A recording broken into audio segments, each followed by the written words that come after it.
Hell yeah. All right.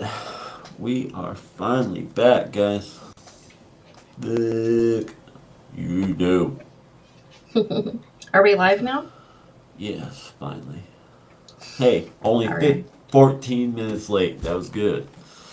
That was good. We're getting Considering the all time. the issues you were having with YouTube, that is actually very good. I know, right? I'm proud Mm, of myself. you should be, babe. You should be. Oh, man. I So, think it's just everybody been a who's new fucking week and with who's it. not, welcome to the podcast. This is Stonerman. Yeah. He is known as Smoke of the Smoke-N-Sass Cast. I am Death Kitty, and I am, of course, as you can tell, the sass part of the cast. We welcome you today, and we are going to be talking about a whole bunch of different things, but the main thing we're talking about, Stoner Man. 27 Club. Mm-hmm. And, yeah, anybody who hasn't watched our show before, man, we really go, like, we get like a general idea and we're like, all right, we're going to talk about this, kind of make this main topic, and then we go off talk about all kinds of shit. And sometimes we'll actually circle back around to what the fuck the original topic was. Sometimes we don't. So, but hey, We you know what? That's what's good about the show is you never know what you're going to get. exactly. This We're is great to have not on like in a the boxing background. show. Right. It's We're great to have not. on in the background, and we are smoke friendly, and we're great if you are a smoker as well and just want to listen to some stuff in the background. Fuck yeah. What's up, Hey, Ricky? What's Razor going on, man? Ricky. Everybody, Ricky has his album drop. He is, I don't know if anybody's seen his post or anything today, but man, we will be doing a album review on his new album tomorrow, and we will release it Sunday. So, We are excited. We're fuck excited for you, yeah. Razor Ricky. Heck yeah, man. Mm-hmm. But anyway, before we start the show, we like to just kind of chill, kind of warm up into things. But first off, please, everybody, anybody who is new, who's not kind of know all the people and everything, check out Just Doing Podcast, man. Death Kitty, if you could drop their page link in the comments, please. Will do. But dude, they are awesome. Kitty knows the weekly schedule better than I do. I know they go live on Sundays, typically around 5. Just kind of depends, but they're all Mm-hmm. busy, man. So I mean, I think their times kind of changed, man. But dude, good people. Just sit back, fucking chill, vibe with, and everything, man. Please go check them out if you haven't heard of them before, man. They are fucking cool as shit. But Absolutely. And I will tell you, they are the kind of podcast, I've said this before, where you could be sitting there drinking your coffee, just chilling out and listening to them. Or if you're like, you have stuff to do, you could be doing chores and stuff, but just so relaxing. Their podcast oh is yeah. just amazing. Man, I mean, it's all lighthearted shit, man. Like their point Yes, is to be an escape from the bullshit, man, and that's what it is. absolutely. But yeah, guys. So I feel like this is an appropriate shirt, right? Kind of, sorta. I don't. Now the Fender oh, kind of that is adds something to the music. appropriate. Yeah, but So, so for me, I was like, oh, I know what I'll wear. I'll make sure to wear black. But I'm thinking, and I'm like, most of my clothes are black. I'm like Morticia over here all the time, even in summer. I'm like, oh well. But yes, your shirt is fitting, Stoner Man. I agree. hell, hell yeah. But yeah, man, I don't know about y'all, but it's that fucking week, man. Everybody's having a week, seems like. But I don't know, man. It's just something in the air, I guess. But I'm fucking exhausted. I'm ready for the fucking weekend, man. I got a bunch of shit to do. So, unfortunately, not as much rest as I would like. But hey, fuck it. Sleep when you're unalived. There we go. Anyway, You always tell me that, and I'm like, I am too cranky right now for you to talk to me like that right now. But see, dude, like that's the thing, man. Is I love sleep. Like, dude, you don't think I want to be like catnapping and shit, like out in the hammock on a fucking summer day, just fucking chilling in a shade tree, man? Like, come on, man. I would love to do that. I just know I will Totally. sleep my life away. So it's like you just gotta keep in motion, man. Can't slow down. All Absolutely. right. So, white lighters. Does anybody know what the white lighter is? Let us know. So, let's start off with this. Kitty, that Hmm. keyboard. That keyboard is really loud. No, you're good. Um, but just try to remember some people's speakers, like us when we got the woofer going and shit. Like gets loud sometimes. That and we ain't got the best audio equipment, so I'm sure it's a lot of Wait static up. in there already. We're a bunch of cheapskates too, you guys. Okay, so I know a lot of other podcasts, and that's not everybody. Some people have had their stuff just for a while, kind of laying around. They just decided to do a podcast, so they have better equipment. We are the same way, but our stuff is older, older gen, stuff like that. So it's not like the best. And we're like, yeah, we're cheap. We're not going to spend money. Dude, I built this computer like 2014. So, yeah. And dude, I've had this webcam, fuck, longer than that. That has got to be like a 20-year-old webcam at least. Like, What's up, Georgia Redneck? We're Georgia Redneck also in the chat. Georgia, you're back, man. What's going on? But yeah, like these headphones are our newest addition, and I just found that fucking hella good deal on them. And dude, they're HPs, man. So nothing great, but at least it's not some fucking brand you can't even fucking pronounce on Amazon. Fuck that shit, man. Totally. And you know, If the I tariffs can't are going to take pronounce care of it, that. oh yeah, oh yeah, Had dude. to. Had Dude, to. that's the thing. I'm so tired of not being able to just buy like a brand I know. Like, dude, there are so few brands that like anymore. That's fucking.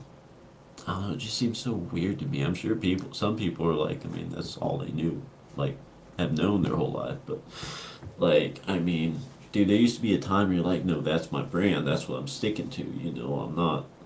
I'm not gonna go buy another brand because I know that they're built well, that it's a good product. They stand behind their product. Like, dude, Craftsman back in the day, man, like that true Ooh, lifetime warranty, Craftsman. man. I'm telling Oh, you, man. Like there Craftsman is. and Kohler and those that was the shit, man. Okay, so stop me if I'm wrong here. Even for me, being a girl growing up in the 80s and the 90s and seeing those Craftsman commercials come on around Christmas time, it's like you just wanted to get that for your dad. You just wanted to.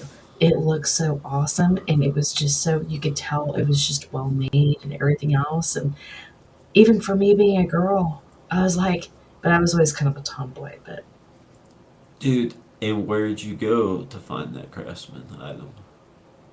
Sears. Sears, Yep. Dude, back when like they had like the tire centers and fucking automotive and you had like the multi-story in the mall with like you had all the clothing down at the bottom, and then like the upstairs you had like all the appliances and the fucking tools. And dude, that whole top floor, that was my area, man. Like, yeah, big screen TVs and power tools. Fuck yeah. I was a happy kid.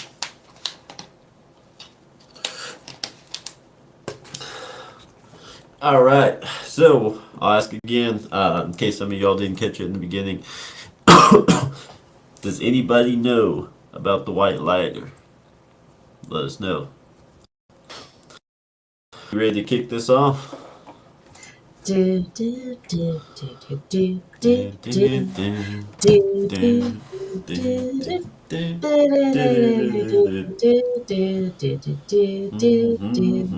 do Bump, ba dun dun dun. we're both like off. Totally, totally. Hell, I can barely even hear myself. I sound muffled as shit in these headphones. Because Restream will let On you my fucking end, monitor yourself. you sound good though, babe. Oh yeah, I just can't hear myself. Mm. So you can't fucking monitor yourself on Restream, which is fucking So stupid. again, our audio, you guys. Okay, I am a loud girl. I've always been a loud girl. Anybody in the chat, if I am breaking, you feel like I'm about to break your speaker, feel free to let me know. I will not get offended. Just let me know. Alright, here we go. We may get a little laggy on the screen share like usual, guys, but alright. So, 27 Club. I'm not sure how many people have actually heard of it. If anybody believes in it. But so there have been a lot of artists who have died, unalived, fuck, either basically like within a year of the age 27. Of course, you guys, your big names, Cobain and Winehouse, fucking Joplin, but there were actually a lot of them, more than I even realized there were, and it actually went back farther than I ever like knew. Kitty, you said you thought Robert Johnson was the first. Right, He is not but the he was first. not. No. Hmm. So here's actually kind of a cool painting there. So yeah, Brian Jones, Jimi Hendrix, Jim Morrison, John Michael Baskate, I think is how you say it. Cobain and Winehouse. So it says is an informal list consisting mostly of popular musicians, actors, and other celebrities who died at the age of 27. So everybody kind of knows, I'm sure, like about Cobain and how that was just plain and simple, not of his own volition. There, I don't give a shit what anybody says. Um, but that like, dude, I believe Courtney is behind it. She melted down the fucking gun and just so much weird shit, dude. And she is a fucking crack whore. Like, dude, I'm telling you, man, like, that was all her, dude. Well, not 100%. I'm sure there are other people involved, but primarily fucking her. And, dude, I really believe, and I'm sure I'm gonna stir some shit with this one, but fucking Dave Grohl is a part of that too because dude, okay, I guys, I'm just gonna fucking say this, kind of go off on a tangent here, but in case Please do. Dave Grohl or anybody who actually gives a shit about Dave Grohl, like, dude, that motherfucker said that Billie fucking Eilish was the next Kurt Cobain, and that is a slap in the face to like your bandmate, man. Like, how can you fucking say that, man? Like, I'm sure she might have a few good songs or something. All I've heard from her is it just sounds like she got way too fucked up and just started like on like some fucking, Molly or some shit. And it sounds like I just picture in my head she's sitting there like fucking in an orgy with herself on the fucking microphone singing about some shit. I'm like, what is wrong with you? That's just my opinion. Hello, If you like Chrissy in Billie the Eilish, chat. cool. But dude, how dare you say that somebody like her is the next Kurt Cobain? All you had to do was say, "Hey, she's a talented young woman who's up and coming, and she's got a lot of potential." But to compare her with Kurt Cobain pisses me the fuck off, dude. I don't even like. I don't even have the heart to like tell my sister that she's such a fucking Cobain like nerd. Well, baby, she tries to keep up with your stuff, so she Oh might see yeah, this. Yeah. yeah. Hey, if you're watching this, I'm sorry. You have to find out this way. Anyway, hey, what's going on, Chrissy? She said the truth is coming out about Cobain. Mhm. Yes.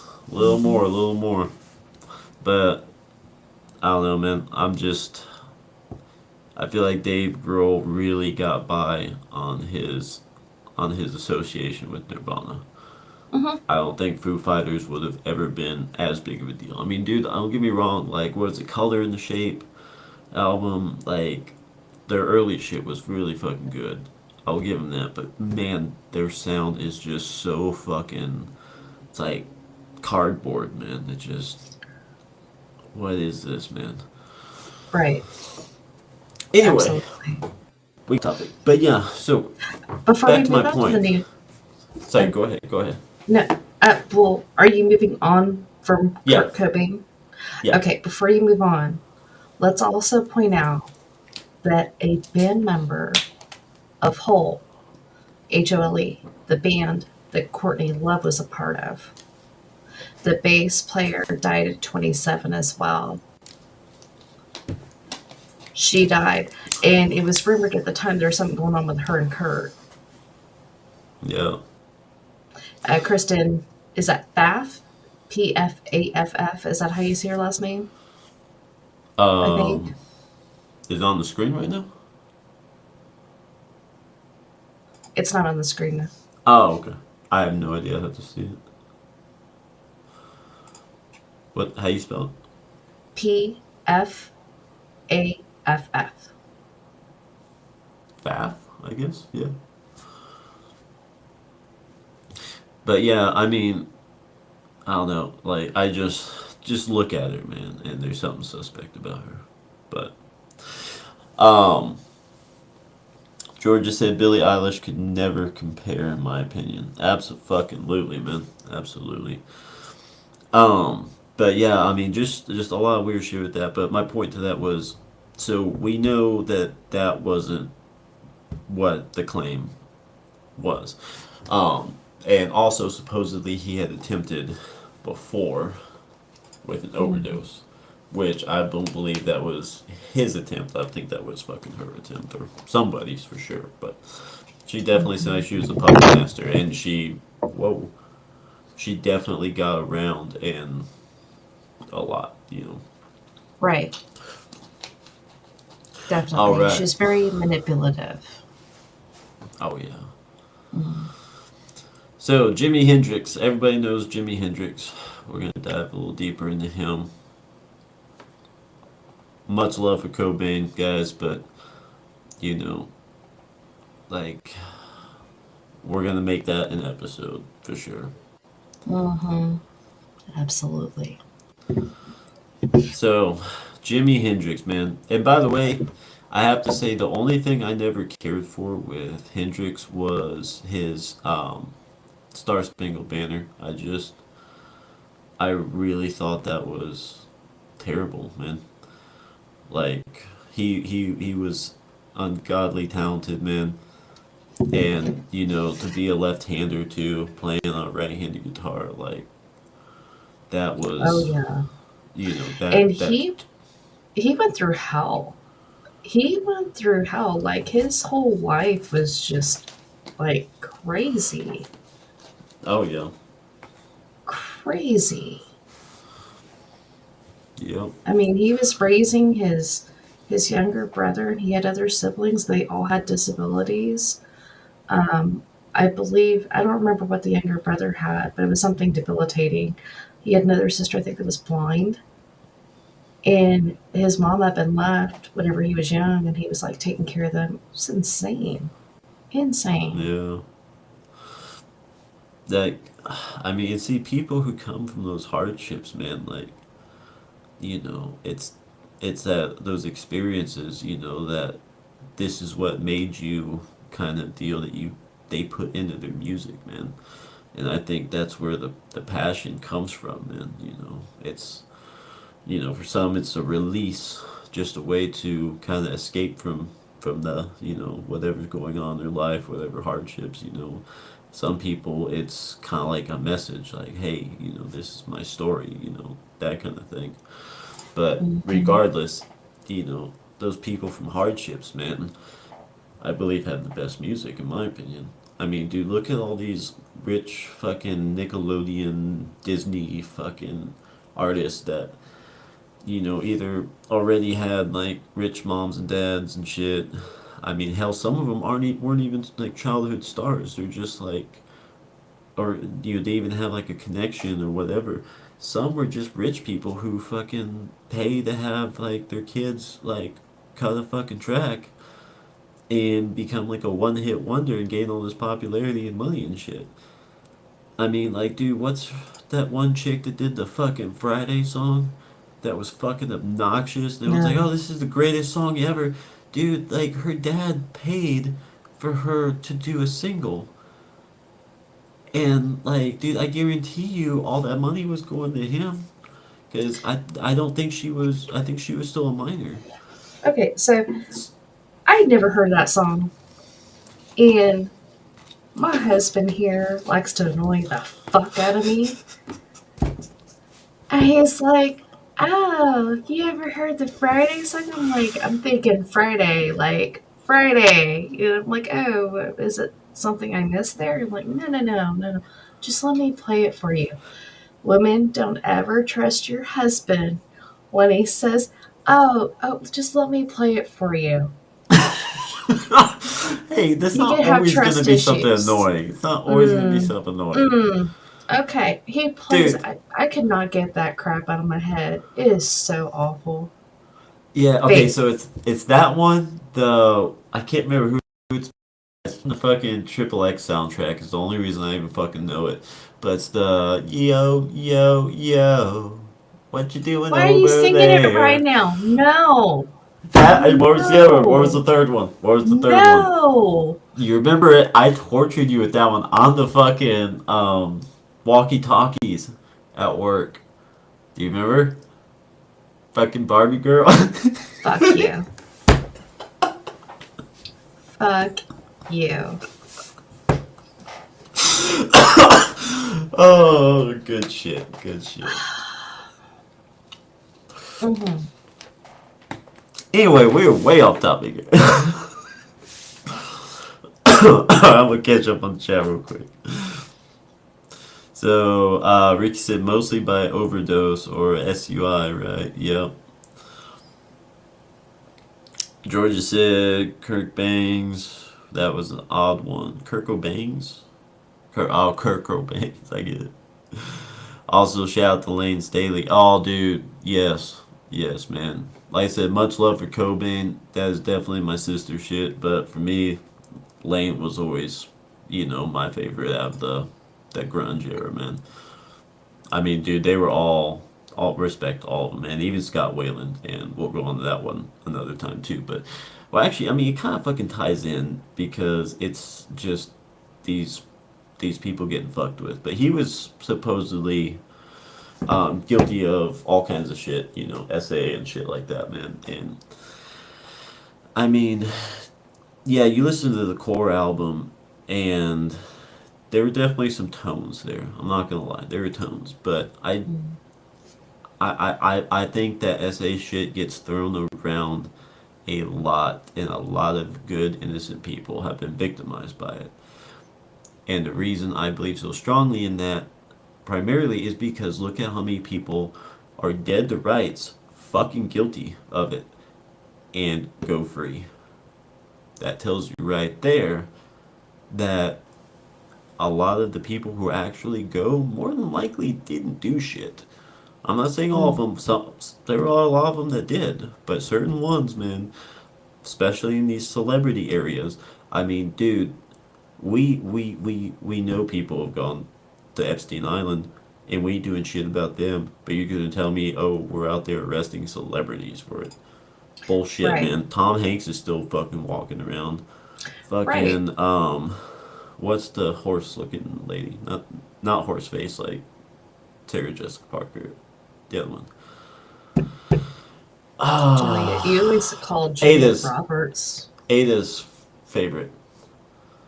Oh, Jamie Lee Curtis. Yeah, Jamie Lee Curtis. Like people like that, man. Dude, They're still dude, walking that around. woman. Okay, okay, you guys in the chat. What's up with a check? The black But redneck is Chuck, in the chat. Okay, you guys in the chat, have y'all seen that painting that she had? She had posted it on back when it was Twitter. All right, and you could see it in the background. It was above her mantelpiece, like above her fireplace in the dining area. Did y'all see that painting? That was fucking disturbing. It was freaking disturbing. Like that tells you all you need to know right there. I'm just saying. Yeah. I'm And just saying. dude, She like, took it down. Mm-hmm. oh yeah, of course she did. One second, but but no, I mean, even like, dude, I used to love watching like King of Queens and shit, and he's been in a lot of other things, including even Justify. He played the little constable dude. I can't remember his name. Short little roly poly dude. But he's another one, dude. There's so fucking many. Seth Green. Mm-hmm. Like, yeah, man. I mean, they're all still around, but yet all these other celebrities are going away for it. And dude, Marilyn Manson, dude, that dude's a freak, man. But I really, I mean, yeah, the what you read in the news articles and everything sounds suspicious, but you know, is that There are actually how it some. went down? Like, I'm not saying he's innocent. I'm just saying, just because he's a weird fucking dude does not mean that he did some shit like that. And dude, just because a news article says this is how it went down, you were not fucking there. There's no photo evidence. There's no video. There's no audio. All you have are the people who were there statements, man. That's all you got. And I mean, dude, there needs to be a little more than that. Mm, I mean, yeah, that no. might sound unfair to a victim who doesn't have any proof, but then again, I mean, it's that line of how do you protect the victim while also, you know, protect the accused. Right, and that's the way it used to be. But I agree with you to a point, except for whenever it comes to children. Anybody under 18, there are different rules. There should be Oh different yeah, rules because children do not know how to deal with their emotions. They do not know how to deal with any of it. A lot of the time, when kids make an accusation like that, and it is not somebody that has done anything to them, they have had something like that happen to them. They just lie about who it is. that, but there are those ones that are groomed by their parents to say shit. That's Dude, true. there are That's true. crazy exes out there, ex-wives, and Mhm. that would go as far as grooming their kids to say some shit like that Right. about the other party. Yeah. But, like you were saying, a lot of times when that's happening, it's the one doing the grooming that is actually guilty of it. Mhm. Right. And we know people who have dealt with that. Like they're being accused of it Mhm. when it's actually the other party who's doing it. And it's like Mhm. taking the focus off of them. And dude, I hate seeing fucking people Deflection, deal with smoke and that, man. mirrors. Mhm. Exactly. It's like, Yeah. man, like there are good people out there like working their asses off trying to make a living for their Mhm. kids and having to deal with stupid bullshit accusations like that instead of anybody going after the person who is so obviously very fucking guilty of it, man. Right. 100%. And like I said in my post a couple of days ago, I think I tagged you in that. I'm not sure if I did, babe. Pedos belong in the wood chipper. Quite Yes. literally. Put them alive in the wood chipper. I don't give a fuck. Do it. I want to Yeah. watch. I'm good with it. Absolutely. Mm-hmm. If they ain't around no more, they ain't gonna reoffend. Exactly. And we Anyway, got way back. off topic here. Yeah, we did. See, I told you guys we're gonna be all over the fucking place tonight, like every night. Anyway, back to the chat, guys. Sorry about that. So Georgia said Billie Eilish can never compare, in my opinion. Absolutely. Ricky said Jessie Murph, my favorite female artist right now. Absolutely stunning voice and unique. Yeah, I heard you mention her, man. We still gotta check her out, dude. Mm-hmm. It's odd how all these people passed away in every one of the cases with drugs or the other way. Kind of odd to me. I know, right? And dude, it's so easy to blame because it's like, well, that's life, you know? Like, the trifecta, sex, drugs, and rock and roll. It, but I think that's why they use it, man. It's easy. It's like, well, look at the life they live. They're partying rock stars, Right. Chrissy said Courtney Love is a nutcase. Absolutely. She is Mm-hmm. trashy. Ricky says shout out to Slash. Fuck yeah, man. Guns N' Roses. What?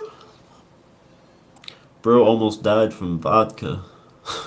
Dude, I could see that, man. Mm-hmm. Dude, fucking, does he still smoke the cigarette when he's playing guitar? I I haven't don't. seen him play. Last couple of times we've seen him, we haven't seen him do that. Yeah, I'm not gonna lie, I was really disappointed when he did the halftime show at the Super Bowl with, what was that, Fergie or some shit. I was like, dude, I don't know if he was just fucked up or what, but he butchered that solo, man. He butchered Mm-hmm. it. And, like, he was sloppy, man. But, I don't know, man. Back in the day, though, yeah, that dude was fucking a beast. Mm-hmm. Ricky said, yeah, for real, she had a toxic ass relationship with Michael Myers. Really? I am going to be right back, you guys. Heck yeah, heck yeah.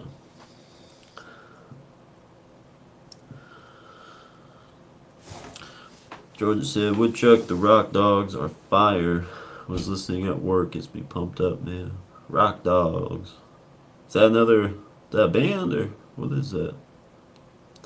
Ricky said they tried to blame Maryland for Columbine. Shit was ridiculous. Yeah, man. And dude, that's another thing. All this shit going down to schools, man.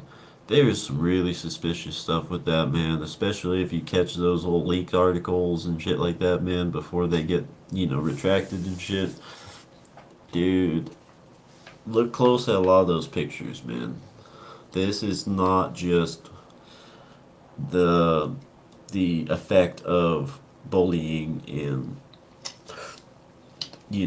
like lack of safe spaces or whatever they want to fucking say, man. I'm not saying bullying is good because bullying is wrong, dude. You shouldn't bully people at all. But like you when there is a bully, you need to learn to stand up to that bully. You need to know if you're getting beat up, you need to learn how to defend yourself, man. Like I mean, yeah, I mean people should help stick up for, victims of bullying and stuff like that, but what are you gonna do if no one's ever around? What if it's just you? You against one or you against five, Like, dude, you gotta learn how to stand up for yourself too. So like I just feel like everyone's so against bullying and so against censorship to save people's feelings instead of just teaching people to fucking nut the fuck up, man. Woodchuck said maps get clapped. Fuck pedos. Hell yeah, man. George Redneck, if it was my kid, I can't even say what would happen. Man, yeah, dude. Like, I don't know, man. We gotta do something about the SA, man. Like I said, too many people out there who are fucking dead to rights guilty walking around, man. And nobody gives a fuck about them, but we're chasing down people who, I mean, you know, dude, I'm all for the melting pot, man, but there's a lot of these fucking gang members and shit running through our damn country, fucking hurting our kids and our women, and even some men, dude, like, we gotta stop that shit. So, back to the show here. Jimi Hendrix. So, he was in London. He was with Monica Danman, and she was the only witness to his final hours.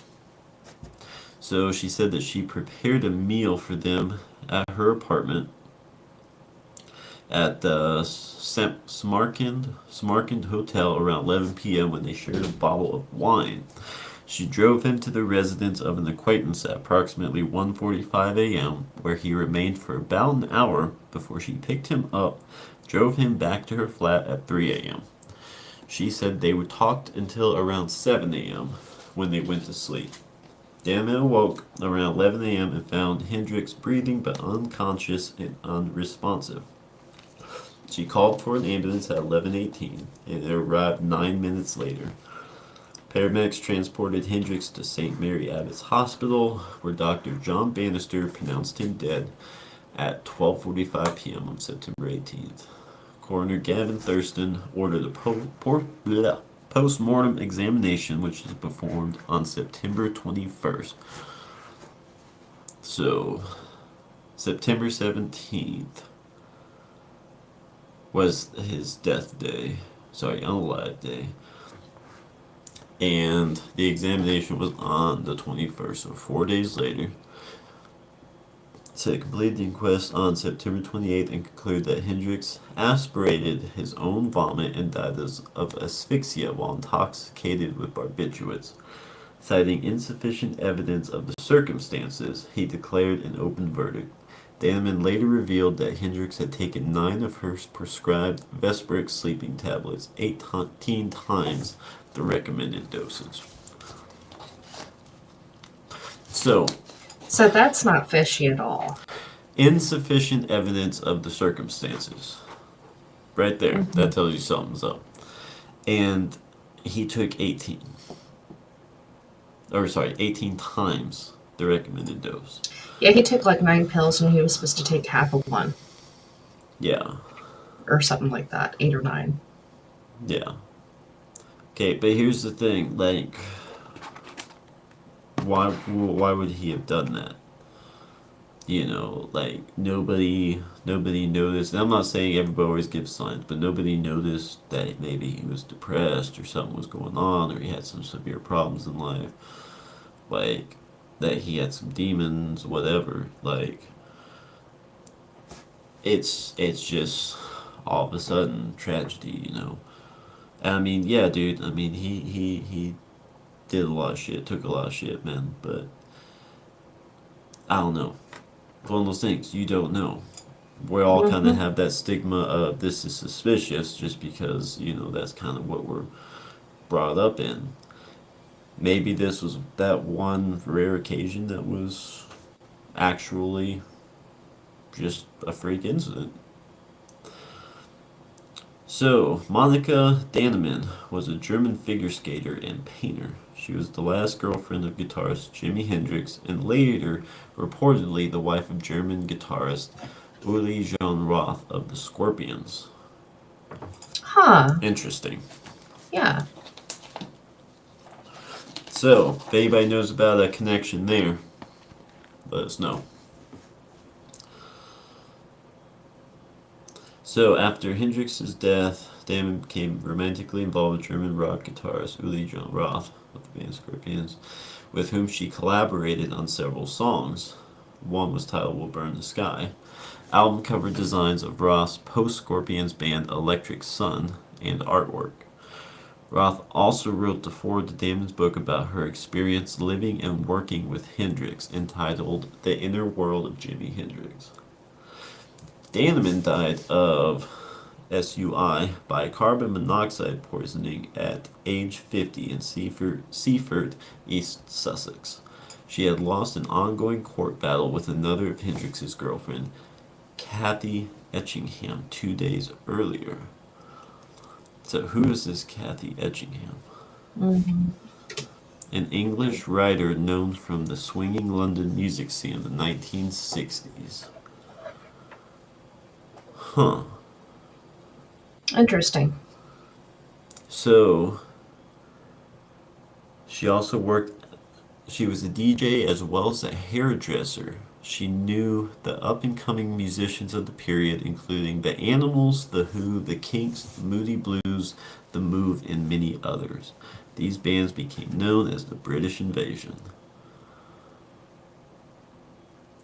So, at age 20, she met Hendrix in the Scotch of St. James nightclub on the night of his arrival in London on September 24th, 1966. They became a couple during the time of his rise to stardom.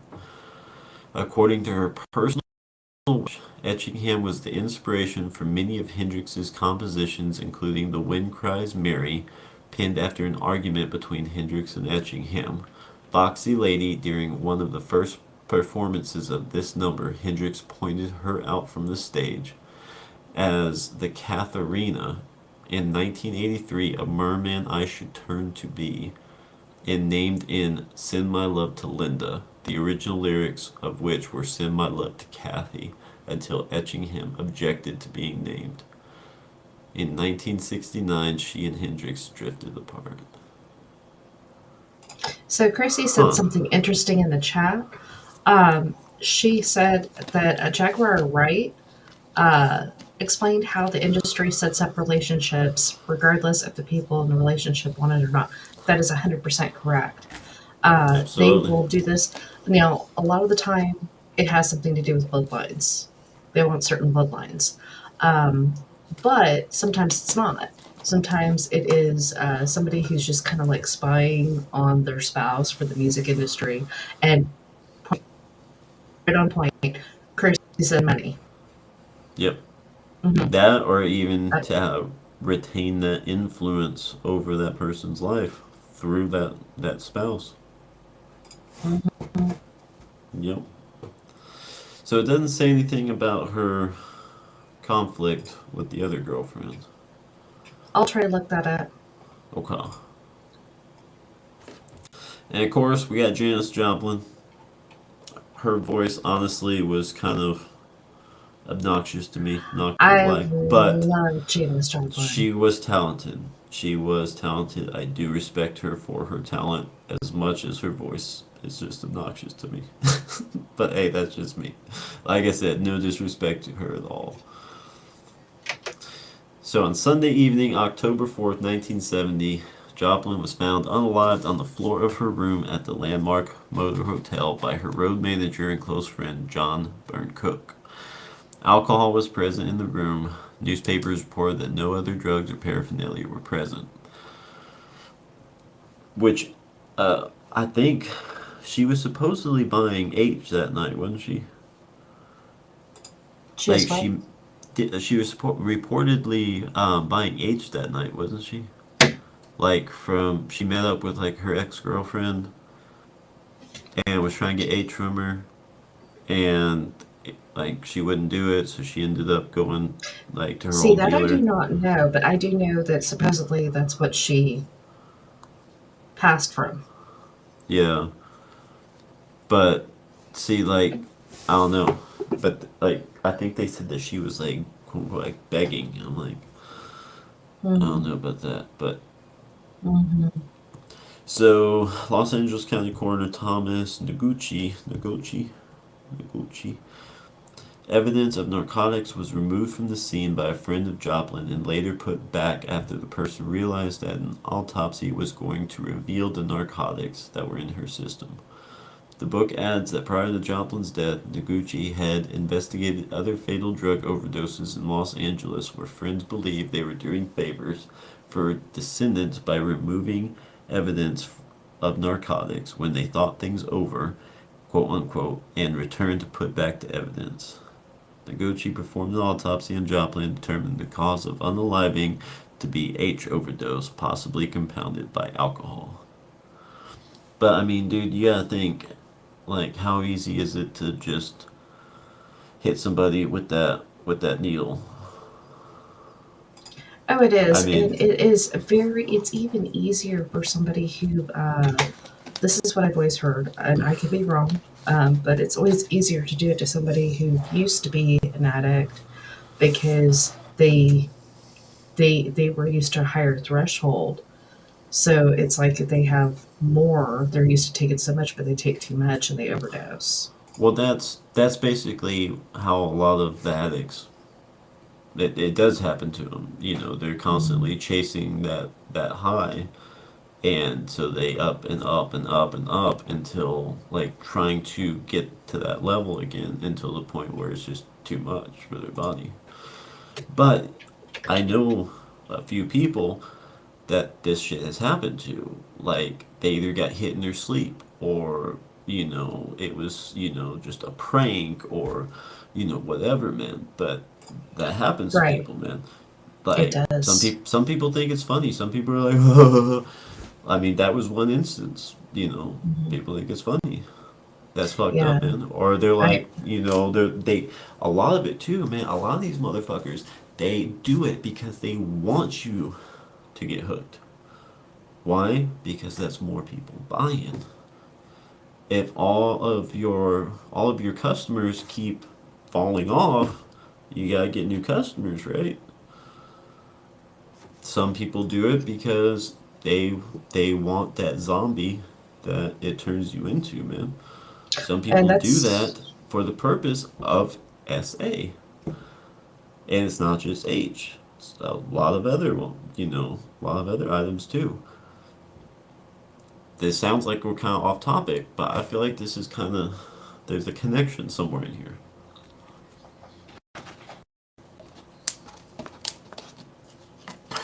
Catch up on the chat here real quick.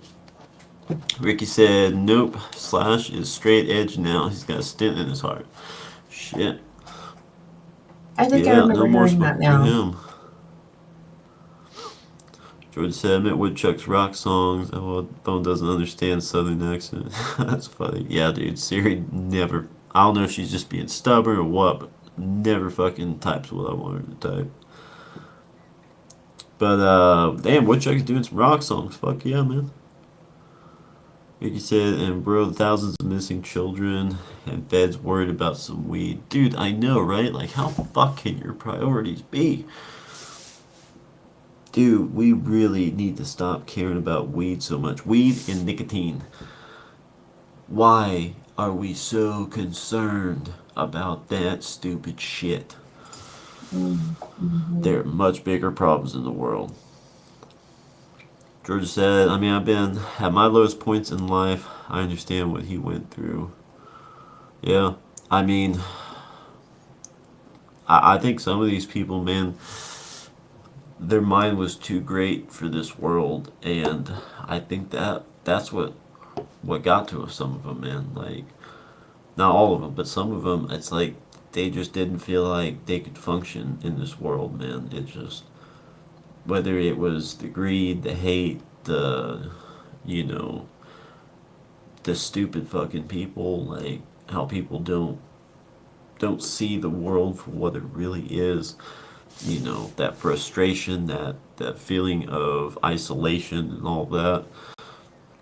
And dude, I've been there, man. Like, I get that. Like, I get what it's like to struggle in a world of like, man, why are we all so fucking strung out all the time? Why are we so like angry and hateful and all of this? Why can't we all just fucking be chill? Why are we all so fucking greedy? Why can't we see simple shit and use simple common sense, man? I get that. But, honestly, man, I kind of learned to embrace the isolation rather than let the isolation bring me down. But that's just me.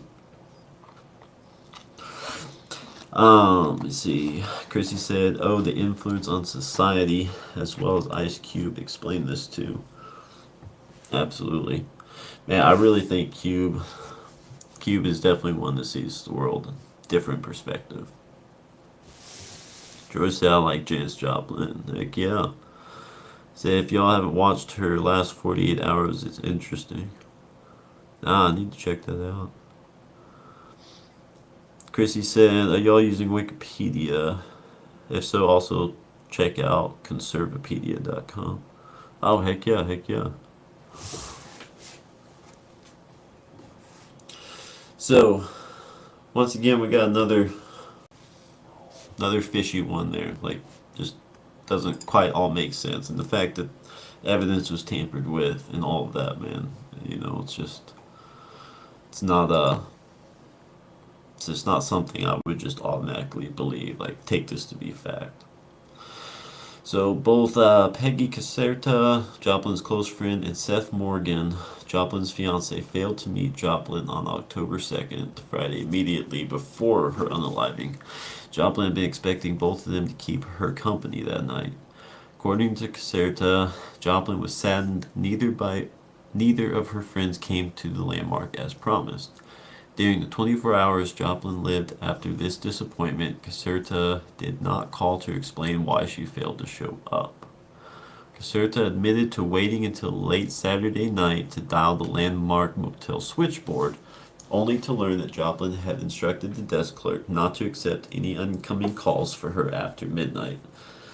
Morgan did speak to Joplin via telephone within the 24 hours before her death, but little is known about that call.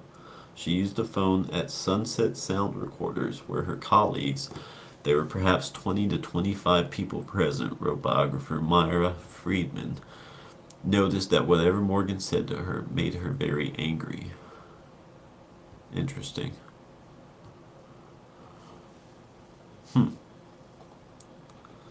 So Caserta has insisted Joplin's death was not an accidental overdose, but rather a result of a head gash suffered after the hourglass heel of her slingback sandal caught the shag carpet, causing her to lose balance.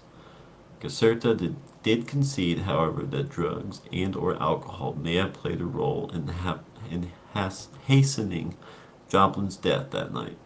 Joplin was cremated at Pierce Brothers Westwood Village Memorial Park and Mortuary in Los Angeles, and her ashes were scattered from a plane into the Pacific Ocean. Huh. Yeah. Mm-hmm. So one of her relationships was with Chris Christopherson. Yeah. Interesting. Mm-hmm. Joplin's, one of Joplin's. And that was back before Chris Christopherson was known. He actually, Johnny Cash was the one who helped make his career, and this is before that.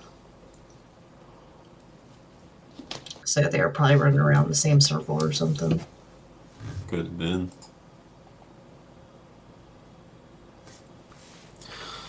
So, Jim Morrison, The Doors. Oh, by the way, no big. We haven't heard anything on the White Lighters yet, but supposedly, quite a few of these people actually had white lighters um, in their pockets, or were found, I think, near them.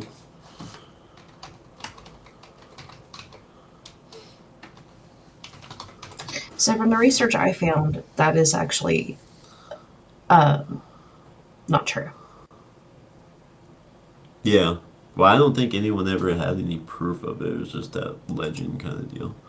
So the white Right. lighter theory is an urban legend associated with the 27 Club, which refers to celebrities. Yeah, 27. Theory suggests that possessing a white lighter was a symbol of a bad luck or a curse, with several members of the 27 Club rumored to have been found with white lighters. However, this theory has been debunked by various sources, including Snopes, which I don't, that doesn't reassure me, pointing out that white disposable lighters from Bic were not widely available until 1973, several years after the deaths of some of them. Some Right. of them. Some of them, Some. not all of them. Yeah. Hmm. Right. But, Can we go back to the Jimi Hendrix? I did find something out. I have not been able to yeah. find the court case yet, but the ex girlfriend at the time of his death, the one that sued the Skeeter girlfriend, the reason why she did was because she had different versions of what happened. And so she did her own investigation, everything else. And I guess she had sued her um, because she had written a book, The Inner World of Jimi Hendrix, and she said that Etchingham, the ex, was what introduced Hendrix to that lifestyle that claimed his life. So that's what the her suing her for was. It was Huh. like almost like a defamation. But the ex girlfriend, even to this day, claims that she was in that flat that night, and they had a lot of fights the night before too. And she kind of thought maybe she just stuck too many pills in his wine or something and let it dissolve, and yeah. Could be. Very well could be.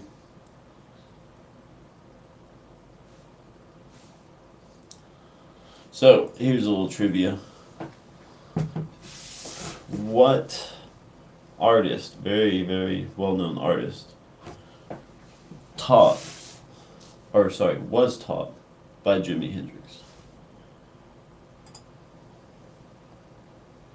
That Kitty, do you know? Do do do do do do do do do do You know do you're gonna get do copyrighted for that, do right? do.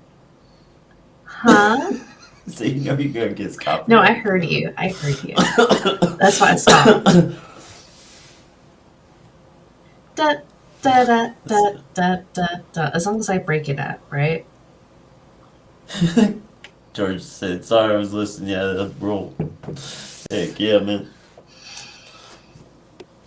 All All right, right. Kitty, do you know No, I do not. another one of my sister's favorites? Which one? Which sister?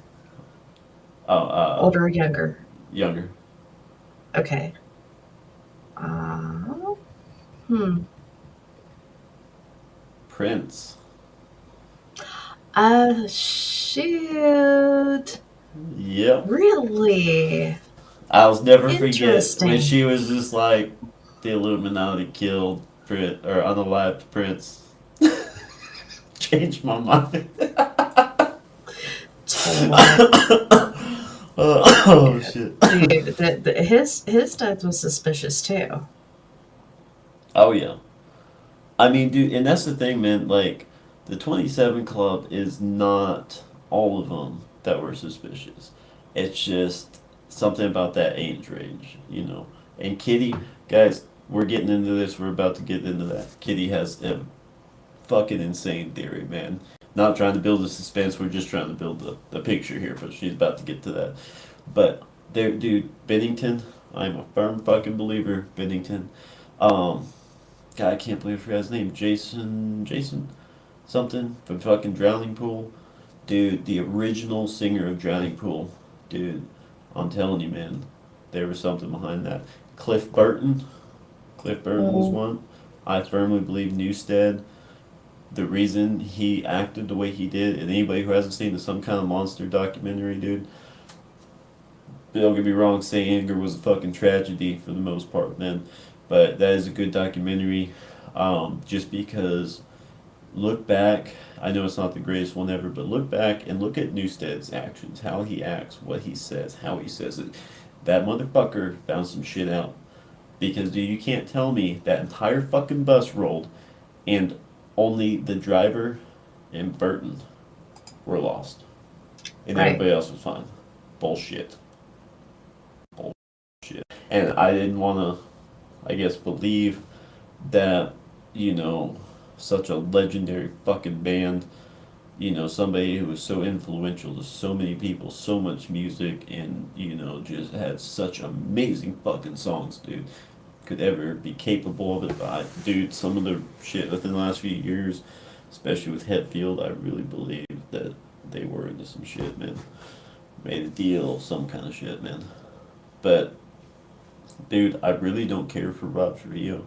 He's a great bassist, man, and that was it. That movie they actually did where the kid has to go like pick up a package for the band before the show, and the whole movie's like switching between the band playing and a live show, and him running into all these like weird dudes trying to like stop him and shit. Do you remember you Mm, having you watched that movie? I think so. Yeah. Yeah, dude. Like, there's something in that movie, man. Looking back, there's something in that movie, like there was a deeper message to that, man. Anybody who's ever seen that, Right. let us know in the chat. For sure. But my point to that was the one cool part was when like everybody's warming up before the show, and like you just see like the concrete walls like vibrating and concrete and dust falling from the ceiling, and fucking Trio's in there just doing that fucking power stance with his bass, just shaking the concrete. I ain't gonna lie, that was fucking badass. But yeah, yeah, a lot of musicians, guys, even other people, actors, JDF, man, Jason David Frank, that was, you know, that was an idol for me growing up, and you know, especially the fact that he actually went out and started doing like MMA and all of that, man. Like he really really became something, man. And then his whole unaliving was fucking suspicious as hell. Right. I don't know, man. It's just, everything down to Matthew Perry, man, with him taking the pictures, holding the holly berries right before, like, Mm-hmm. I mean, dude, the 27 Club is just like a little scratch of the surface, man. Yeah, and what's up with like who is that? Deja Cat or whatever she was? Whoever the fuck she is. I don't know. I don't listen to her. But Deja I guess Cat. she was making posts insinuating like she did it Who the fuck and is he was a Deja Cat? sacrifice. She's another artist. She's in the music industry. Huh. Alright, Yeah. fuck it. So you said it. Fuck it. Hit him with it. Because this shit's crazy, guys. Hit him with your theory on all this. Okay, I want you to okay, I need you to pull up the picture of Saturn rising. I sent it to your Instagram. Um, shit.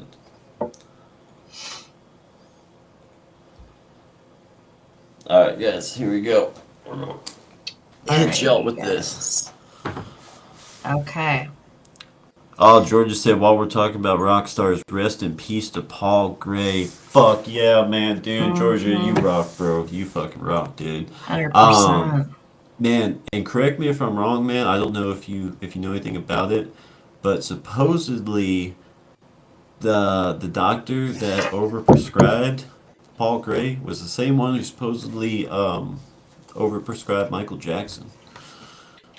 I could be wrong about that, but I remember hearing that somewhere, man. If you know anything, let me know. Absolutely. Let me know whenever you got that picture of it. I'm getting him now. You want to take And the what? go ahead. I was saying you want to take the chat while I get this up. Yeah, absolutely. Kersey had a good idea. I've never heard of it, but there is conservapedia.com. We should be using that for our research. We should, I didn't know and that there was another one.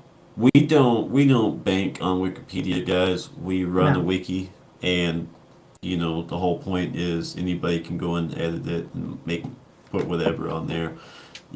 But if you read the sites and everything, like CITE sites, I mean, you Hmm. can make informed decisions, go back, kind of see where they're getting these claims from, yada yada.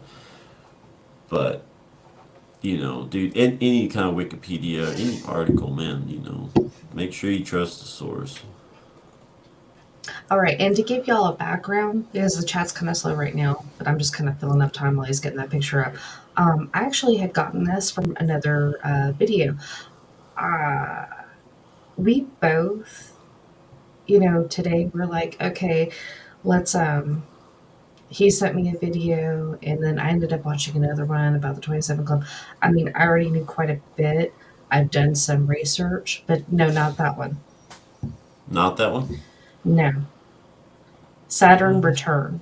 that one? That one. That one. Okay. Okay. So in one of these videos I was watching, the lady that was doing this video had mentioned this was a theory of Saturn's return. Who has heard of Saturn's return, you guys? If y'all have, put it in the comments, but I'm going to read it.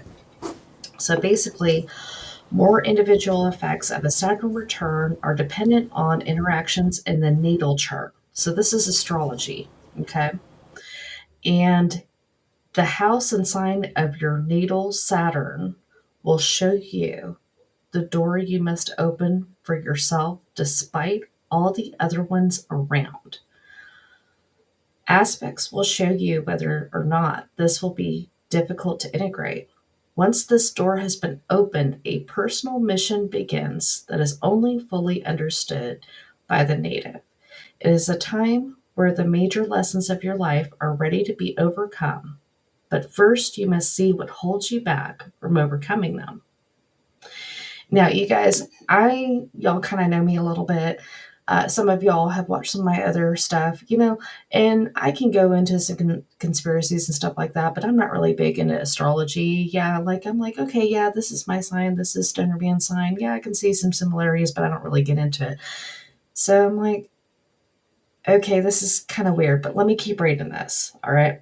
Saturn sees truth as only resolution to grow. What has not been anchored in truth, like that job you felt you needed to take, armor you thought you had to wear, and relationship that has made you stagnant, will see movement. On the other hand, what has been experienced through hard work, diligence, grace, and presence will be crystallized. Now, think about that. What does that mean to be crystallized like that? That means, Stoner Man, what do you think that means? I almost like think of it like if you were to crystallize something in amber, like preserving it, almost making it like sealing it, making sure it can't be Hmm. changed or messed with, making it kind Absolutely. of absolute. Absolutely. That's what I think of too. And what is the best way to do that with people? Because Yeah. people are always changing. We're always getting older. You know, Yeah. what is the I best mean, way I to do that? I think that's I think there's more than one answer for that. Yes. Like I don't. I think that's just kind of contingent upon the person. But Right. So that's just a little bit of that. Okay. He's got that up there. Y'all have got it. Y'all can be able to read just that little last paragraph. So I'm like, huh, this is kind of strange. So go ahead and pull that picture you had up, and I'm going to play a little bit of this video. And where it kind of clicked with me a little bit, I'm like, there's no way that this has anything to do with this other thing. Who in the chat has heard of the Black Cube cult? If y'all have, put in the comments. But I'm going to play a little bit of this video. All right. And I'm going to break it out. All right. And the podcast is, let's see here. With Geico, you can easily turn that down. It's on the. I'm waiting on it to pull up because I'm not on Wi-Fi. Hold on a second, you guys. huh, this is trippy. So it's a Sunday Cool, but they basically they have a couple of different channels, and this is just one of their Sunday sessions that they did. So I'm gonna go ahead and play a little bit of this for y'all. I'm gonna break it up and let us talk in between. Y'all ready? Stoner Man, let me know on the audio on this. Okay. And it's so deep, and I was debating on talking about it because of how deep and how kind of wacky it gets. Okay. But it is also very intriguing. Give us, what is it about? Teaser. I'll just say the name of it. Okay. The Cult of the Black Cube. Oh. Better known as the Saturn Death Cult. Oh my gosh. Okay. Okay, so the Saturn Death Cult. And that's where I'm like, okay, this is astrology. This probably does not have a connection. Okay, but I'm gonna look at this again and see. Uh, you have anything you want to say right now, Stereo? Nothing specifically about this necessarily, but anybody, any Tool fans out there, man, Maynard Keenan's actually sang about Saturn returning before, Mm-hmm. and anybody who hasn't listened to Tool before, like they they use a lot of like math, not necessarily numerology, but like mathematics, and do a lot of very deep spiritual meaning in their lyrics. Even some of the songs that sound a little more like abrasive and um what's the word I'm looking for? Inappropriate. There's still a deeper meaning. Like Stinkfist, man, there's a very it just sounds like the song's inappropriate, like but dude, there's a deeper meaning to that song if you think about what he's saying. But Absolutely. dude, that I'm not I'm not big into like, horoscopes and all that shit. but I do believe your sign and when you were born does, for some reason, affect like certain attributes. Like think of it like an RPG game. Like okay, you're born in the game or whatever. You can set attributes like starting. Like okay, you get 30 skill points, and you gotta divide those 30 skill points between 10 different, you know, attributes or whatever. And you can max, you know, 3 of them out and be 0 on others, or you can spread it evenly, you know, have 3 points on each, whatever you want to do. I believe, like, that little setup more or less goes down, you know, and then we're born, and those attributes shift depending on when we're born. But I think we are very miseducated with it, even those who do like astrology and stuff, because I believe there should be 13 signs, not 12. And the dates are messed up because our calendar is messed up. We should have 13 months. So I'm gonna leave Right. that on that. Back to It's got quite a bit on this video, so I'm going to go ahead and play that. Okay. Okay, go for it. I like the Saturn first one like better. a planet? Mm-hmm. It goes so deep, and you could say since the dawn of man. Mm-hmm.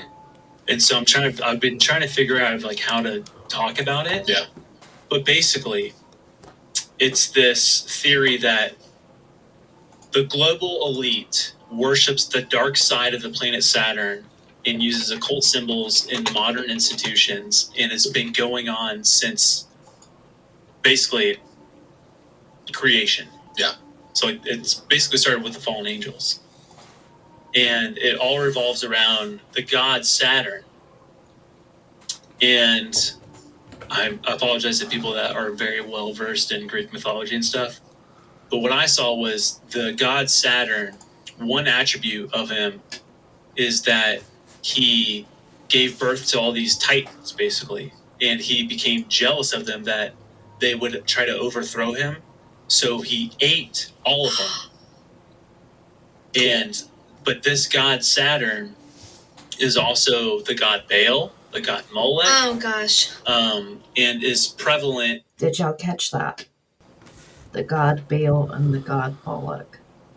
And this is a part of that occult that has been going on since the beginning of time, where people do sacrifices and child sacrifices. I'm Yeah. gonna hit play. Dude. In By the way, what's up, every Just ancient Doing? and modern Hey, just doing what's going on? satanic, all this stuff. So like the planet So Saturn. Saturn is Satan. Saturn is Satan. Basically, They yeah. think it translates from Yeah. Satan, Got it. or vice versa. Holy shit. And like one thing was like the what do you call it? Is it the Capricorn? The astrology Capricorn, Yeah. which is the primary thing, and that is Saturn, which is a goat. And it's like this whole weird connection. But the black cube, I'm like, where's the black cube come into this? There's like this dark spot on the top. It's in the shape of a hexagon. And if you take the hexagon, which is a 2-dimensional shape, and you make it a 3-dimensional, it makes a cube. And that's why we have that picture up right now. Dude, So the you take Saturn that hexagon that is sitting at that North Pole of Saturn, and you take it from that 2D shape and you flip it to 3D shape. It creates a cube. Now I know this is way off from the 27 Club, but we're going to get there. We've talked about astrology, we've talked about Saturn return, and now we're talking about Saturn and this black cube cult and what Saturn means to them. So I'm gonna hit play. Did you have something else, Stoneman? Chrissy's already following you, man. Okay, She already said, which knows. sounds like it leads back to bloodlines. Yeah. Mm-hmm. Mm-hmm. Okay, y'all ready? Ready. And I'm like, well, that's interesting. But then the whole thought of it is that the god Saturn is the god of time, is the god of materialism, the god of death, enslavement. Yeah. And what was crazy is this whole concept of the cult of the black cube is that if you go to basically any major financial district within the world, they all, including CERN, which is not a financial district, but Okay, now pull up the cube for the different countries that I sent you. This one? No, the other one. Oh, here we go. Okay. they all have a monument of a black cube in their financial districts. No way. What? That's weird. Yeah, and so CERN also has this black cube shaped monument in front of CERN, and they believe that this worship of it is that they're able to tap in to this realm or this deity to be able to enslave the masses. And so part of it was they believed that the Federal Reserve was based off of that, and so it would be a slave to debt, and that was this whole going back to Saturn, to slave to debt, slave to materialism. Oh, and it gets much deeper. It gets much Dude, deeper. that makes me We all think ready? of the Borg and assimilation. Oh, we're about to get to it. You No, ready? are you on there? Okay, I'll know say, just everybody keep in mind, assimilation, like, it's not like necessarily like the Borg assimilating you into that, half human, half robot fucking being. Assimilation into maybe a lifestyle, a thought process, assimilation into a culture. Alright, kid, go ahead. But you see it throughout just so many cultural things, so many religious things, like the black stone in Mecca, where they all circle it. So that's a giant black stone. You know what I'm talking about? Yeah, the big one where they all pray in front of it. Yeah. It has the actual stone in front of it. But a lot of it has to do with child sacrifice too. So again, it connects to the god Molech, Baal, all that stuff. So they're talking about in like Rome, Saturn, the god Saturn, they would do these mock sacrifices to, especially child sacrifices. Yeah, big time. And then Greece, it was Kronos, who they would also do sacrifices to. And obviously we know Baal, right? Who is the god where they had the hollowed out belly with they put the infants into. And then Molech, like in Bohemian Grove. Yeah. And so they're saying that it's a basically all encompassing cult to the god Saturn or Satan. Yeah. That is part of this very ancient divine knowledge, this purest. So you're talking about that going back to Kronos. Didn't Kronos eat his children Yes. as well? Yes. And see, And like in Zeus. mythology, oh yeah, of course Zeus. Like in mythology, it's like you're reading that and you're like, okay, that's definitely weird, but it's like it's almost excusable because like, well, these are ancient gods, like it's not something happening today.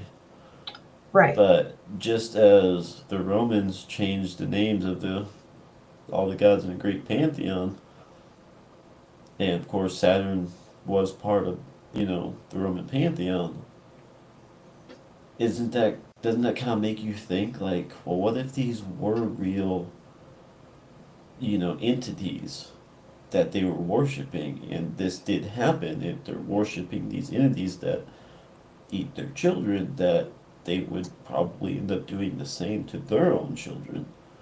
Right. And like, dude, like, okay, did we name this planet in our solar system after this god? Or was that the god we were naming? Right. What is a god? Mm-hmm. Seriously, what's the definition of a god? Not God, but a god. To being greater than you, more Right. powerful than you. we call this planet Mother Earth, we personify her to being a living entity.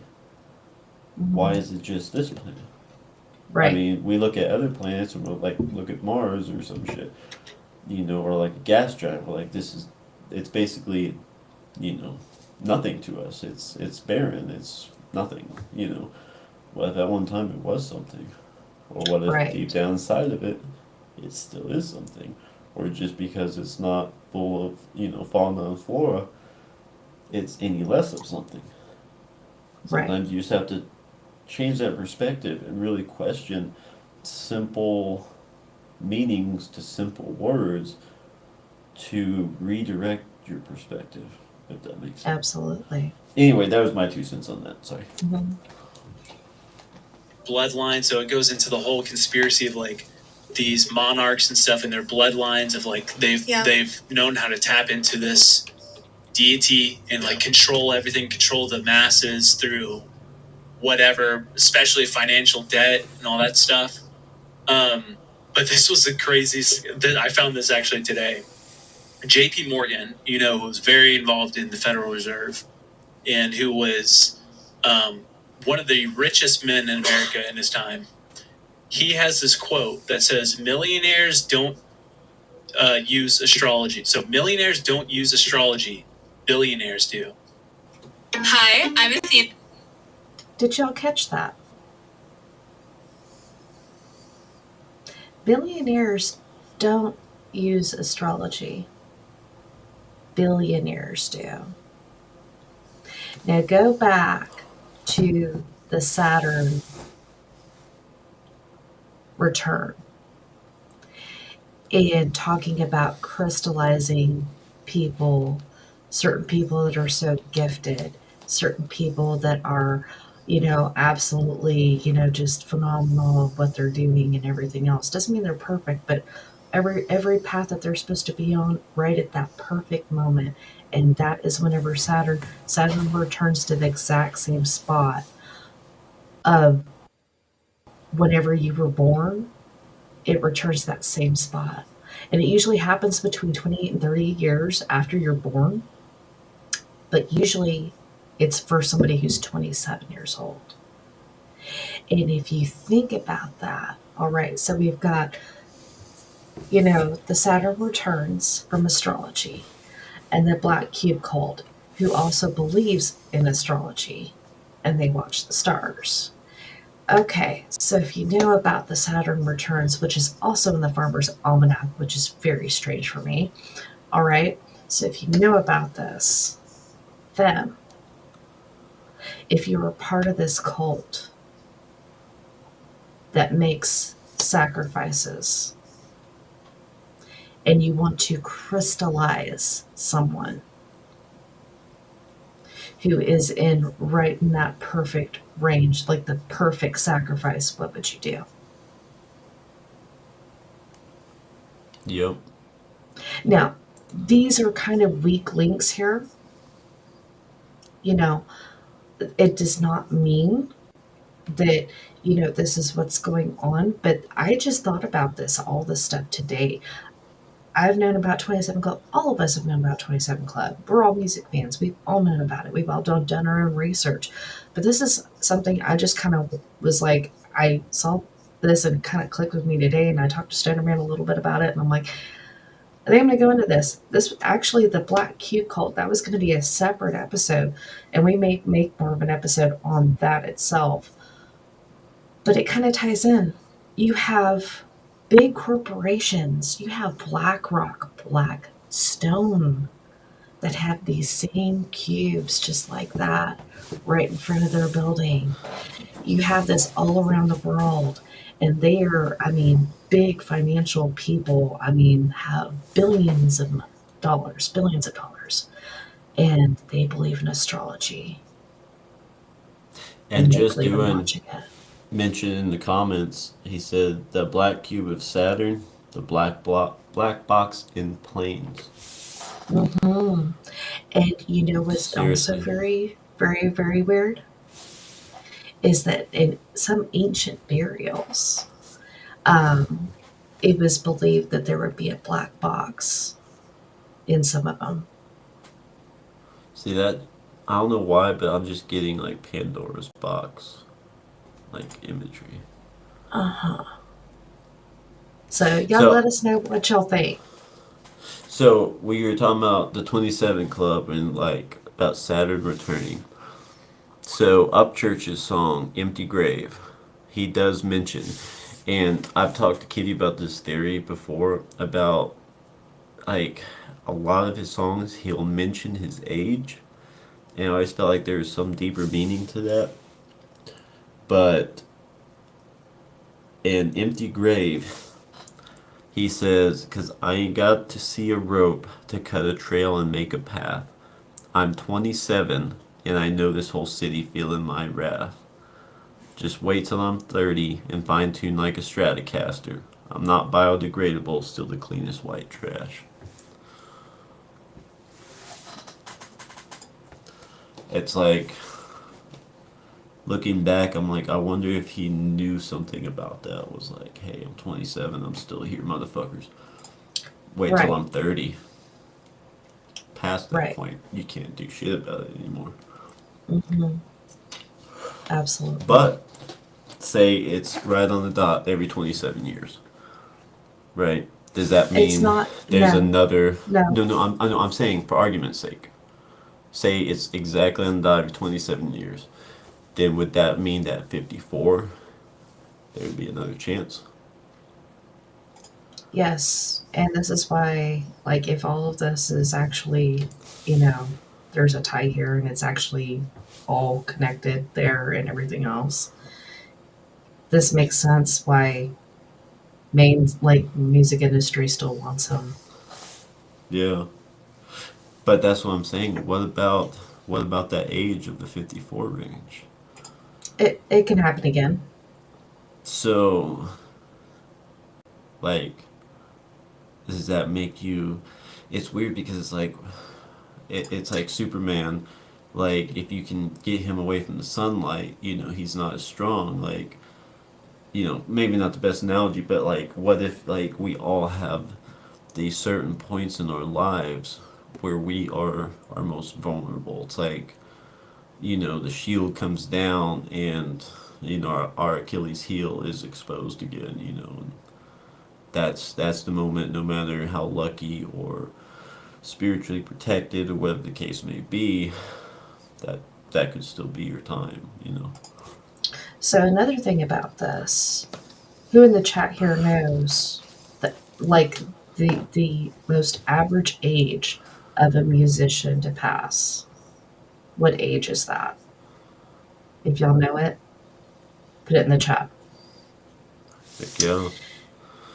And I'm going to So give them just a few seconds and then I'm going to go into that a little bit more. So, heck yeah. Chrissy said everything is connected all the way into our own home. It touches our lives. We all have two birthdays. Chrissy, explain that one, please. I never heard that one yeah, before. that's interesting.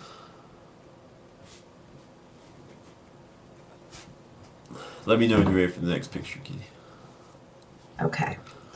So, I'm waiting. Okay. All right. I think we're caught up now. All right. So, the average age, the top, like the number one age, the highest death rate at an age is 56 for a musician, an artist. Okay. Interesting. Uh huh. Because if you've got, Because say, it one can year range. variance, 1 year variance between that 27, 26, or 28, more or less, then by the time you double it, it would be the 54 range, 52 to fucking 56. Holy shit. Yes. Yes. The math adds up. It totally Yes. fucking adds up. It's crazy. It is crazy. And, like, again, like I said, we don't know this for sure. We don't know. But I thought about all this and I'm like, okay, we were talking, we're like, yeah, let's go ahead and talk about it. Go ahead and go to the next picture whenever you're ready. This next picture, you guys, is going to trip y'all out. All of the symbolism in everything that we see, it's not just the black cubes. Um, you could see, what is that? If you can read that, I can't read that on the screen, babe. Okay, so the first picture, top left, is the I believe it's the Talmud Yes. Jews. Hmm. So they have the cube on their forehead there. I've never seen that before. So the Kaaba or Al Kaaba al Musharafa in Islam, the Saturn or Satan Black Cube, which is the war memorial at Belle Plaine, Minnesota. Hey, Carter. What's up, Carter? What's going on, Carter? Alright, Kitty, do you remember that video we watched like fucking years ago when they were talking about I don't even remember, but it was something about somewhere around in the northeast area, like the northeast coast up there. They're talking about how eventually the bodies were gonna be unburied, and we're like trying to figure out like who they were talking about, like who was there. Yeah, you had some theories on that. I can't remember what it was. It's been so long ago. But that makes me think about that. I wonder if that is the same war memorial that they were talking about. Okay. But then you got the Freemason shrine with the black cube altar and floor. So a big thing that people connect with Freemasons is the checkerboard floor, the black and white checkerboard floor. But Freemasons also, from my understanding, are into astrology as well. And I believe that, some of them, not all of them, but some of them are into this black cube cult as well. Yeah. And then you have the Hermetic Order of the Golden Dawn. Mm-hmm. Aleister Crowley, sex magic cult, black cube altar, and floor with the Jewish star. And dude, so it has anybody ever like read any H.P. Lovecraft or like familiar with him at all? So I know Kitty, you weren't. I don't think you really like were too interested. But remember when I played you It was the trippy. documentary about It was Lovecraft? trippy. It was trippy. Yeah, I mean, dude, don't get me wrong. Dude was a weird dude, and they say that it was all fiction and everything. And I'm not saying like it was like just fun to read necessarily, but like how did he write the things he wrote? The creations in his head and everything. Like Right. was that just like a crazy good imagination? Was he seeing past like a veil of some sort? Was he seeing another world where these fucking weird beings existed? And think about them, they were all like kind of like anthropomorphic fucking like sea creatures and shit like that is like what they all were. Right. And it makes you think about like you know all these weird fucking fish and stuff we're still discovering in the ocean, and how deep it goes and how much we don't fucking know about down there. Like, is there like a whole nother world existing down there that maybe he got a glimpse of or was somehow aware of? I mean, Right. dude, yeah, the Necronomicon was supposedly fiction. Dude, I don't believe it was fiction. And if you research into what it really is, it's more or less a list, like it's more or less like a name book for these like very ancient, very powerful entities. And Right.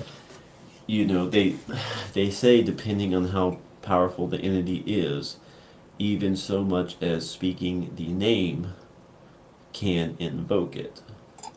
Right. Well, look at the Bible and Solomon. Exactly. And dude, it's the power of words. It's not just the words, but what if it was these names weren't so much words to uniquely identify, but something about the sound you made speaking the name created a specific frequency, something that resonated and invoked something through those frequencies. Right. People are like, well, you Absolutely. you can't just invoke an ancient god by speaking its name. How do you know Hmm. what invokes a god? We don't. We This is all fiction, remember? But they say in every lie there's a little bit of truth, in every bit of fiction there's a little bit of reality. Right. Something inspired Lovecraft to write this shit, man. Hmm. And I believe some people, and I believe Poe was one of them too, they saw something greater. They saw different realm. They saw beyond a veil of sorts, and they were trying to put that shit into words, man. Absolutely. Carter says a lot of rich people's homes are checkerboard along with music videos, etc. List goes on. And Exactly. dude, Carter, yeah, I mean, how many like kitchens and shit like had that pattern? Exactly. So Chrissy said, like mine, January 7th, born January 17th. There are two birthdays, one for human being and one for your straw man. I'm gonna have to research Hmm. that. Holy shit. Yeah. I want to know more about that and how that works. Chrissy, if you got any Right. links, please drop them in the chat. I really Absolutely. want to know more about how that works. Carter mentions there's oceans within the oceans. Dude, yes. Kitchens and entryways, exactly. And why the entryways? There is something within that as well. Oh, yeah. Yeah. Carter said y'all covered bells yet. Bells. Like the church song, bells? Because that was a. There's definitely some shit to that song. Right.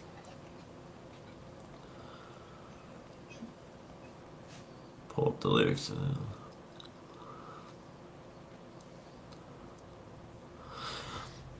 So, um, did you have more of that video, Kitty? I could play some more of it, but I just, that was kind of the most of where I wanted to go with it. If y'all want to finish listening to it, I could definitely play it. Heck yeah. So, okay, so we're talking about Saturn now. It makes you wonder, like, what about the other planets? Hmm. Like, how do they tie into this as well?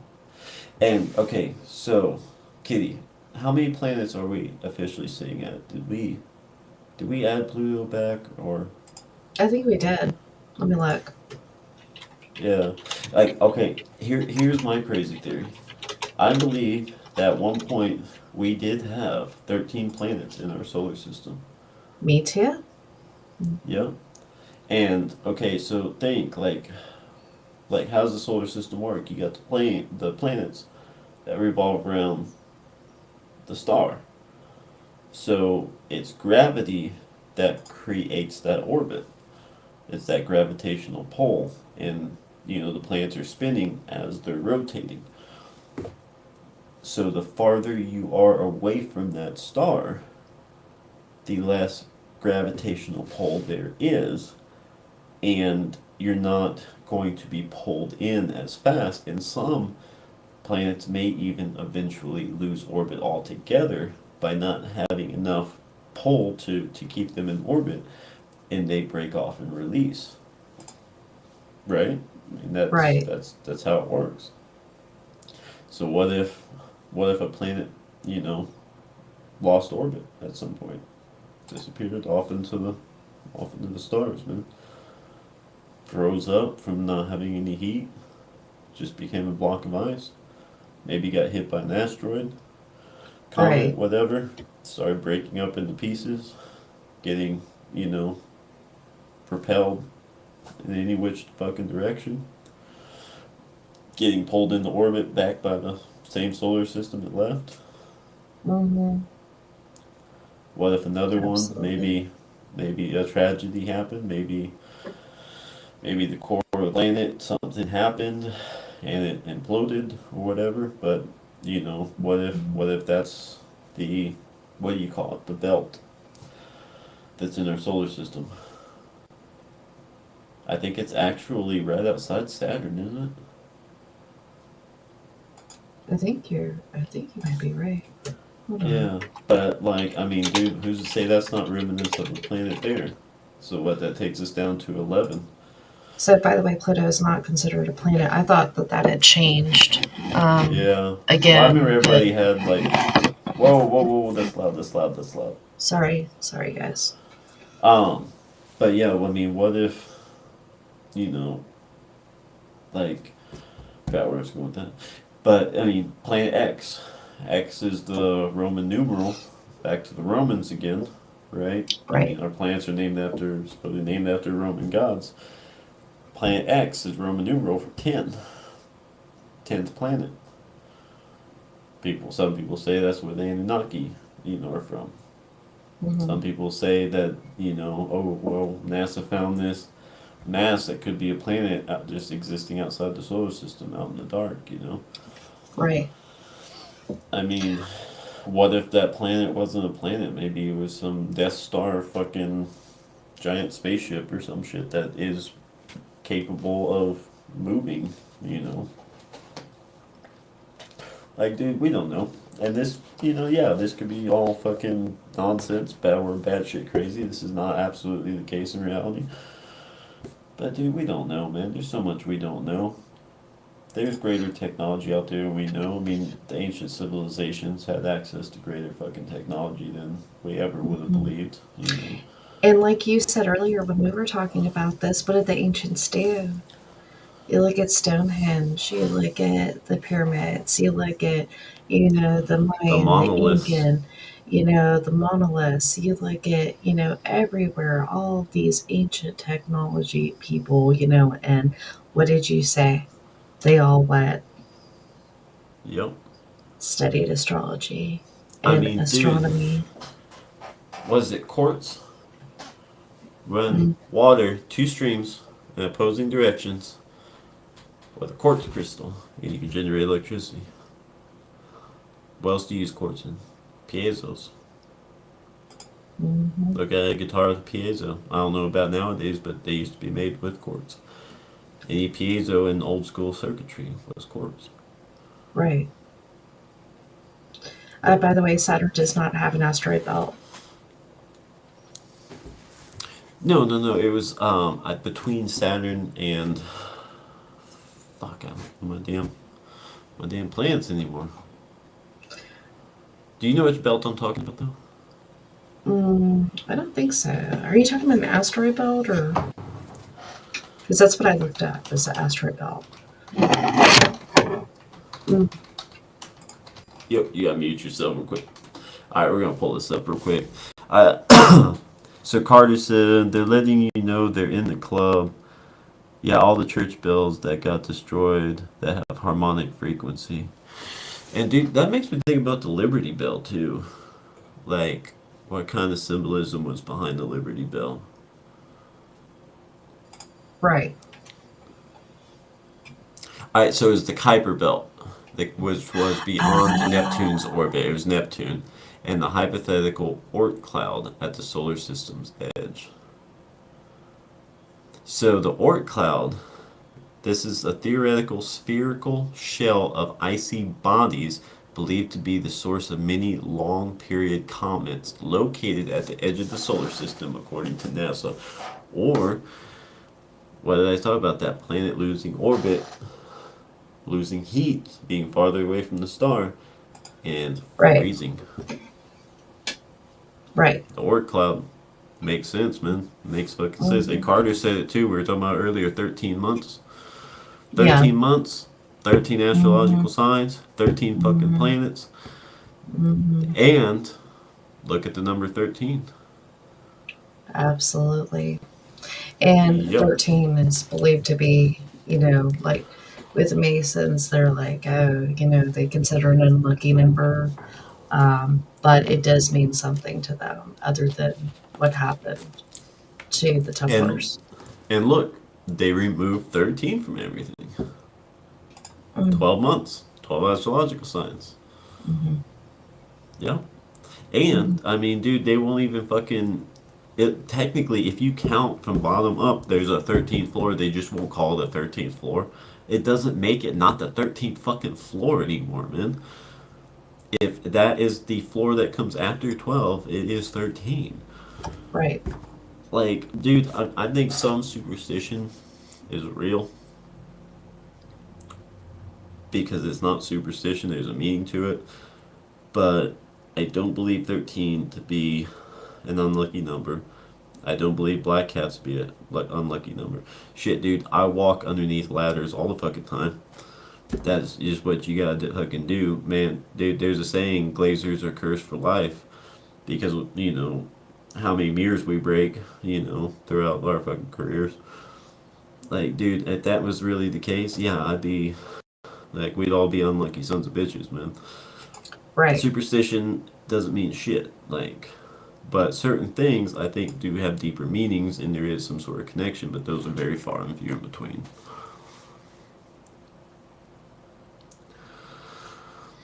Chrissy So says Brandon Joe Williams explains this when you go to that website, onestupidfuck.com. That one we talked about last episode. yeah, I've But been reading into Strawman, that, Chrissy. That is fucking some crazy shit. That is definitely gonna take some studying, but I'm intrigued, and I'm definitely researching that. she also says he's on YouTube and Facebook as Brandon Joe Williams. Just know his 2.0 killer course is free, but you won't see the videos unless you sign up. He will send you one video a day. Heck yeah. Mm-hmm. Chrissy said, "Look at the turtle shell." Huh? Interesting. It is. And really, well, is you mean like a turtle shell? Or are you talking more like a little box turtle or something, where they actually have like the squares? That's what I think she'd be talking about. But anyway, yeah. So this is all kind of our tying in here is is the 27 club and the Saturn returns. Is there a correlation between that? And like Death Kitty was saying, the average age of loss for a musician being 56. Well, 27 includes anywhere people basically 26 to 28. 1 year offset, give or take from 27. So if you double that 27, you'd have 54. And if you're doubling that, you're doubling an offset. So it'd be 2 years in either direction, 52 to 56. Mm-hmm. Makes sense. The math adds up. There's definitely seems like there's likely to be a correlation there. So, I mean, as far as the sacrifices go, I just what how does that gain work for the person doing that? Like is it something with the soul? Does something happen to the soul at that point? Does something feed on that soul? I mean, it makes you think about like the soul recycler and shit. Like, Right. Is that a way of manipulating what happens to the soul when it leaves the vessel? Mm-hmm. Like, does something feed on it, or do you maybe trap it and maybe like bleed the energy from it and harness it and redirect it? Right. But dude, that this could lead into such a deep fucking rabbit hole here as to okay, well we got a correlation, say boom, this is sacrifice. Well, how does the math work? How's the mechanics of that work? You Hmm. know, and some people say, I don't want to know. That's fucked up. It is fucked up, man. But it's knowing Yeah. your enemy. If you can understand your enemy and why they do the shit they do, that helps you defend against them. That helps you fight them. You know, like that's the name of the game, man. And so, you guys, that's why tonight, whenever we did our teaser, we put up that separate picture. If you see behind, if you want to pull that up, you can, babe. If you see the guitar on that picture for the teaser, it has the rings of Saturn kind of around it. And then off to the side, you kind of just see this little box. Yeah. Yeah. So Chrissy said the indigenous used the turtle shell as a calendar. That is Wow. Chrissy said black means unalived in the law books. hmm. And see, like, that goes back to, like, there's so much,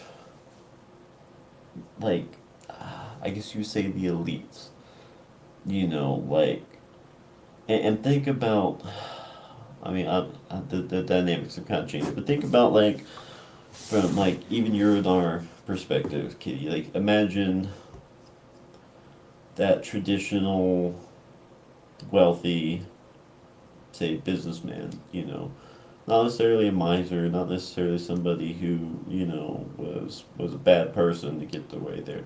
Just an average wealthy person, Oak Tree neighborhood, that kind of thing. You think, yeah, you picture their study. They all got their study. They've all got the nice desk. They've all got the bookshelves with all their books and everything, and they read. They educate themselves. They have the time to educate themselves, to read, that they they're more privy to some of this knowledge and stuff like that through these universities, man.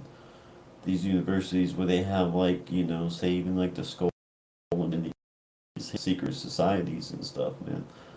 Like, not all of them get to that level, but the universities in general kind of hoard that knowledge. And think about the Vatican Library, all that knowledge being just selfishly hidden away, man. Right. Like, who the fuck are you to say, like, this is yours to keep? Knowledge is not, knowledge is not something, like, to own. It's not something you can say, no, you're not privy to.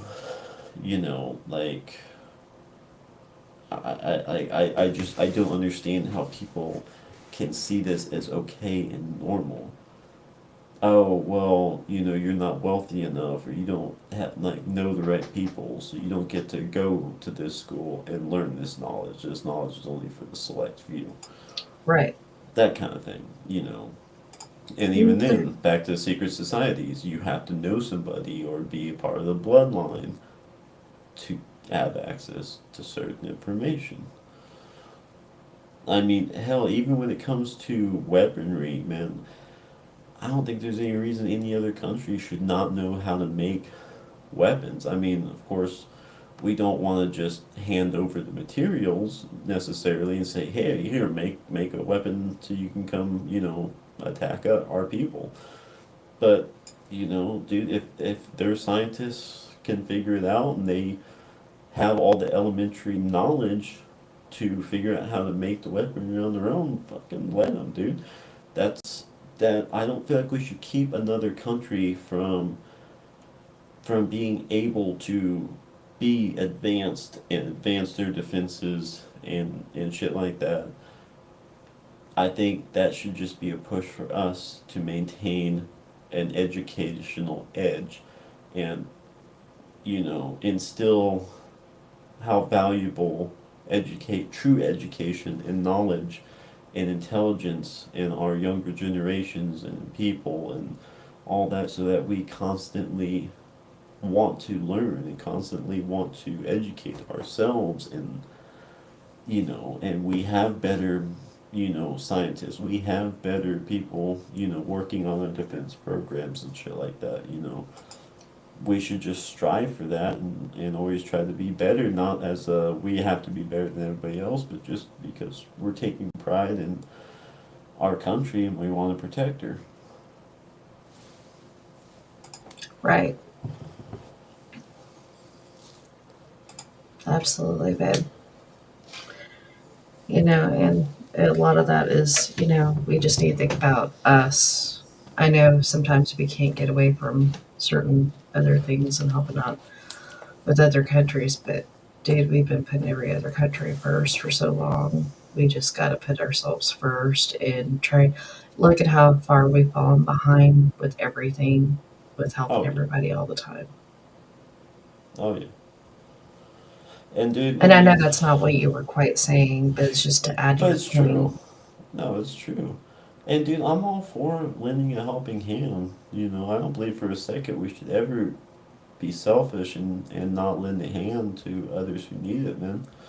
Like if some country's getting fucked with and they call on us asking for help, and we say, hey, this is a worthy cause, man. Like, you guys are really being unfair, and this isn't a rich man's war kind of deal. Hell yeah, we'll come give you a hand, man. And dude, it's not like we have to put our troops on the front line, lose a lot of fucking people, man. Like, it doesn't have to be a world war kind of deal. I mean, it can just be so much as, hey, man, not to fuck with us. We're America. We're saying don't fuck with these guys, man. They're not hurting anybody. You're just trying to come in and bully them around. We're not gonna let that happen, man. Back off, or we're gonna spank you. And I mean, we can do that without losing troops. Technology's advanced to the point where we can do that without putting a single boot on the ground if we do it the right way. Or hell, even if we do just a few of them, and they're gonna do it with minimal casualties. But I mean, dude, we used to be a force to be fucking reckoned with, and it wasn't an intimidation deal. It was just you know, don't fuck with us. Don't fuck with anybody who we claim, like, we state we have their back, and we're all gonna live peacefully, man. You know. Mhm. I mean, do the same thing like with another country. If there's a dictator in that country, you know, and those people calling us, ask us for help, that's different than us just making the decision on our own that, hey, we need to go over there and we need to step in. Like, or, I mean, even like something we don't agree with. Like, hey, we don't like how this country's run. We don't like their beliefs, so we're going to step in and we're going to teach them how we believe over here. Dude, fuck that. If they're not asking for a help, don't step in, man. Let them be different. Let them live their lives how they want to live their lives. We don't need to come in and say, no, you have to be like America. Right. We have our country for a fucking reason. We don't want people come over here fucking ways. We don't need to be doing that to other people. What we have been letting people come over here and try to tell us what to do for too long. Exactly. And look at us. How long have we gone around telling other countries how to do their shit too? It all needs to stop, man. We Yeah, need to I agree focus with on that. us and live our lives. Fuck anybody who tries to tell us that we need to change. And same goes vice versa. We need to mind our fucking business to a point. And I think that's the Absolutely. reason we have lost a lot of respect is because we did stick our nose in a lot of times. But I mean, that wasn't just America. America are assholes. They all want to fuck with us. No, that was our fucking leaders, man. Our leaders. Our fucking Hmm. politicians, man. That was them doing that. That was not the American fucking people. Right. And look at me, people were brainwashed by 9/11. They were fucking Mm-hmm. war hungry, man. Dude, 9/11 was a fucking inside fucking job, man. Yep. Absolutely. If Yes, it you was. really watch the videos, man, and you really know some basic science, you know that was a load of horseshit. That plane Okay. did not cause those buildings to collapse. Hmm. Absolutely. Well, that'll tell you how much you guys. Okay, so I'm going to tell you all this. Whenever I was first seeing Mr. Stoner being here, I still believe that, it was what mainstream media was saying. And I'm like, oh, you're one of those. Who was it? Michael Myers did that film. I'm like, oh, you're just saying that because you watched that film. I've never watched it, right? But it was like, remember that, babe? I was telling Yeah. you that. And then look at how much awake I am Oh now. yeah. It's crazy. Anyway, But dude, oh, go ahead. Go ahead. Chrissy says, etymology, Saturn. Read it. The golden age. What has Trump been saying? So if you look at the etymology of Saturn, it's named after the Roman god of agriculture, wealth, and time, Saturnus, whose name is thought to be derived from the Latin word, quote, satis, end quote, meaning sowing or seed. Hmm. Interesting. Interesting. Yeah, She also said Saturn. Is it going to die? Like food dye. I don't know. Interesting. It is interesting. I mean, but dude, it's like, when Church is sitting there and he does his things where he takes words and he breaks them down. It's like, yeah, he might not be breaking down, okay, the Latin root, of the word and all of that, but he's showing, like, look at these two words, they combine them, and you think it's a coincidence when it's not. And, I mean, we always talk about, like, how the language is all around us. They're always talking and communicating, and we see it. It's all around us, but we don't realize it's there because we don't understand the language. The more you understand the language, the more you start recognizing it and seeing it around. Right. And okay, so this is something I want to throw out there. I don't think I've mentioned this in a video before. So, to anybody who lives in an area or commutes in an area or anything like that, yeah, I commute around Oklahoma City a lot.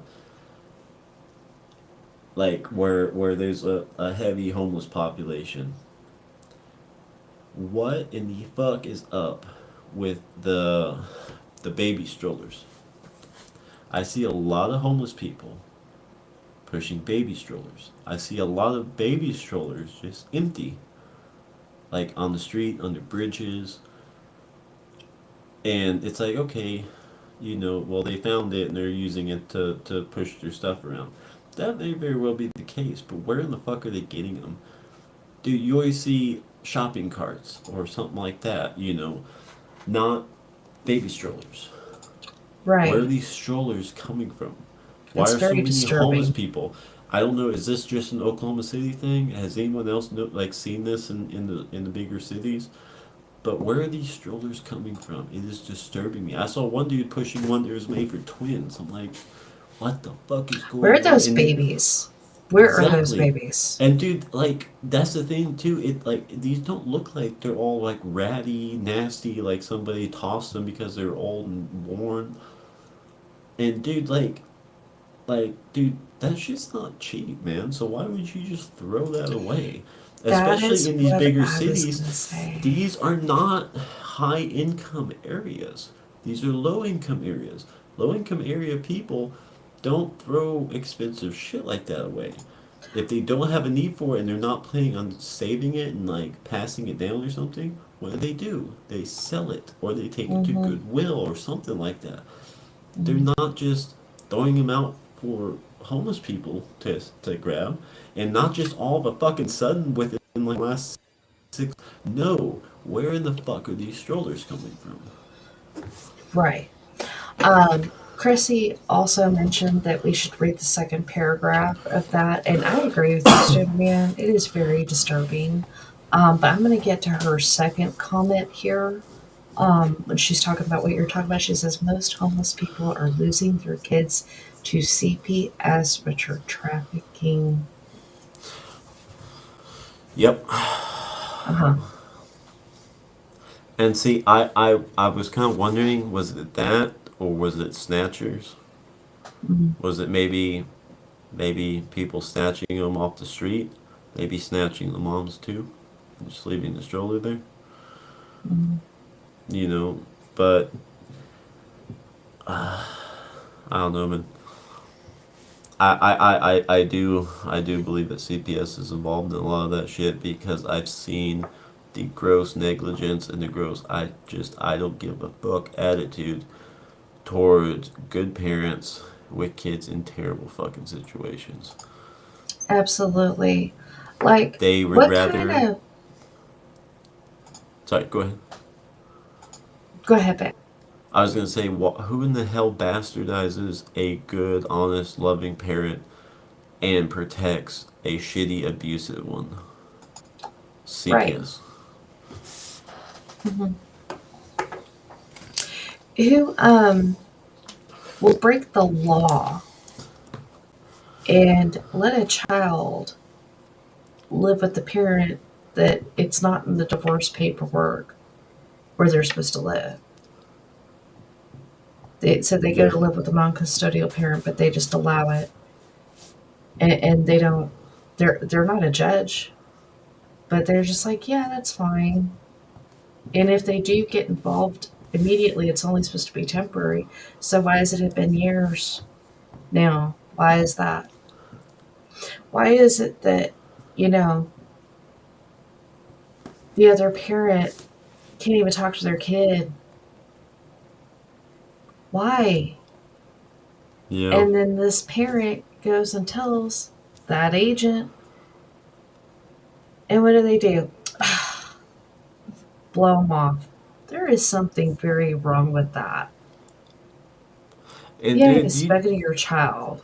And not just that, but you actually know that that little girl has been seeing, she is under 16, has been seeing some 40-year-old from Texas.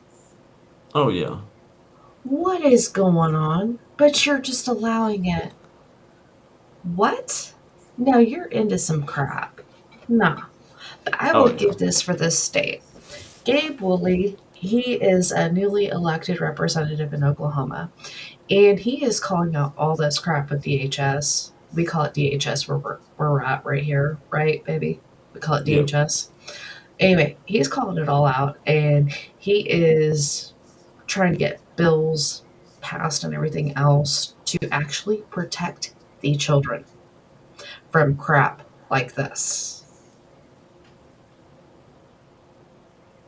Hmm. Like I don't know, man. I not our DHS was fucked up, dude. They and I know this goes for, you know, pretty much all the CPSs, but nobody gives a shit, man. And I mean, it even goes as far as the VFW and shit like that, man. Like nobody cares about helping the people who truly need it. Kids, veterans, anything, man. But you better fucking pay your taxes or the IRS will come fucking beating on your door. Right, But nobody cares about the children. right, You know. absolutely. So, interesting thing, back to our main topic of the night, the 27 Club. We're talking about that 52 to 56 range. Chris Cornell was 52.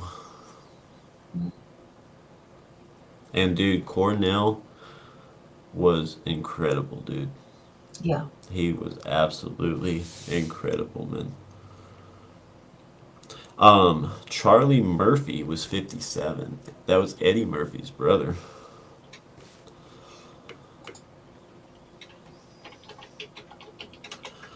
Let's see who else here. If anybody else knows any Let us know. Steve Jobs, 56. Mm-hmm. And dude, I really do believe between the two of them, Jobs and Gates. I know everyone says, that Gates ripped off Jobs, his GUI and all that, the first GUI computer and all, like, operating system and all that. And then supposedly they debunked that, and they had this, was it phone call or whatever, some years later, and they talked it out and they came to this agreement and they're all good and shit. No, dude, I really do think Gates ripped him off, man. I really do think Jobs was the guy who was the true visionary. I think Gates was intelligent for his age. Yes, he was, like I said, I used to idolize him because I'm like, dude, this guy was a fucking college dropout, and look at what he made of himself, you know, and that kind of gave me that perspective that I have now of, fuck going to college, man. You don't need to go to college to make it. You need it for certain things. I mean, yeah, like, you need to be educated if you're going to be a surgeon. You need to know what you're doing. But, like, how many people go and get, like, these general fucking degrees, man? Like, I majored in English. What the fuck are you going to do with that? What job is that going to benefit you in other than an English professor? Like, why is there this stigma that you have to go to college to make something with your life? Bullshit. No, you don't. But I do believe Jobs was the real visionary. I believe he was the real innovator. And I do think that there was more to his unaliving as well. Macho Man Randy Savage was 58. And Michael Jackson was right at 50. Swayze was 57. And dude, that's another thing too, like, that spark of pancreatic cancer, man. I Right. believe that's the food. I believe a lot of that's the food. A little bit is the medications and everything too. Bernie Mac was 50. Man, Bernie Mac was awesome. Tim Russert was 58. Christopher Reeve, he was 52. Let's see here. Rick James was 54. Barry White was 58. John Ritter was 54.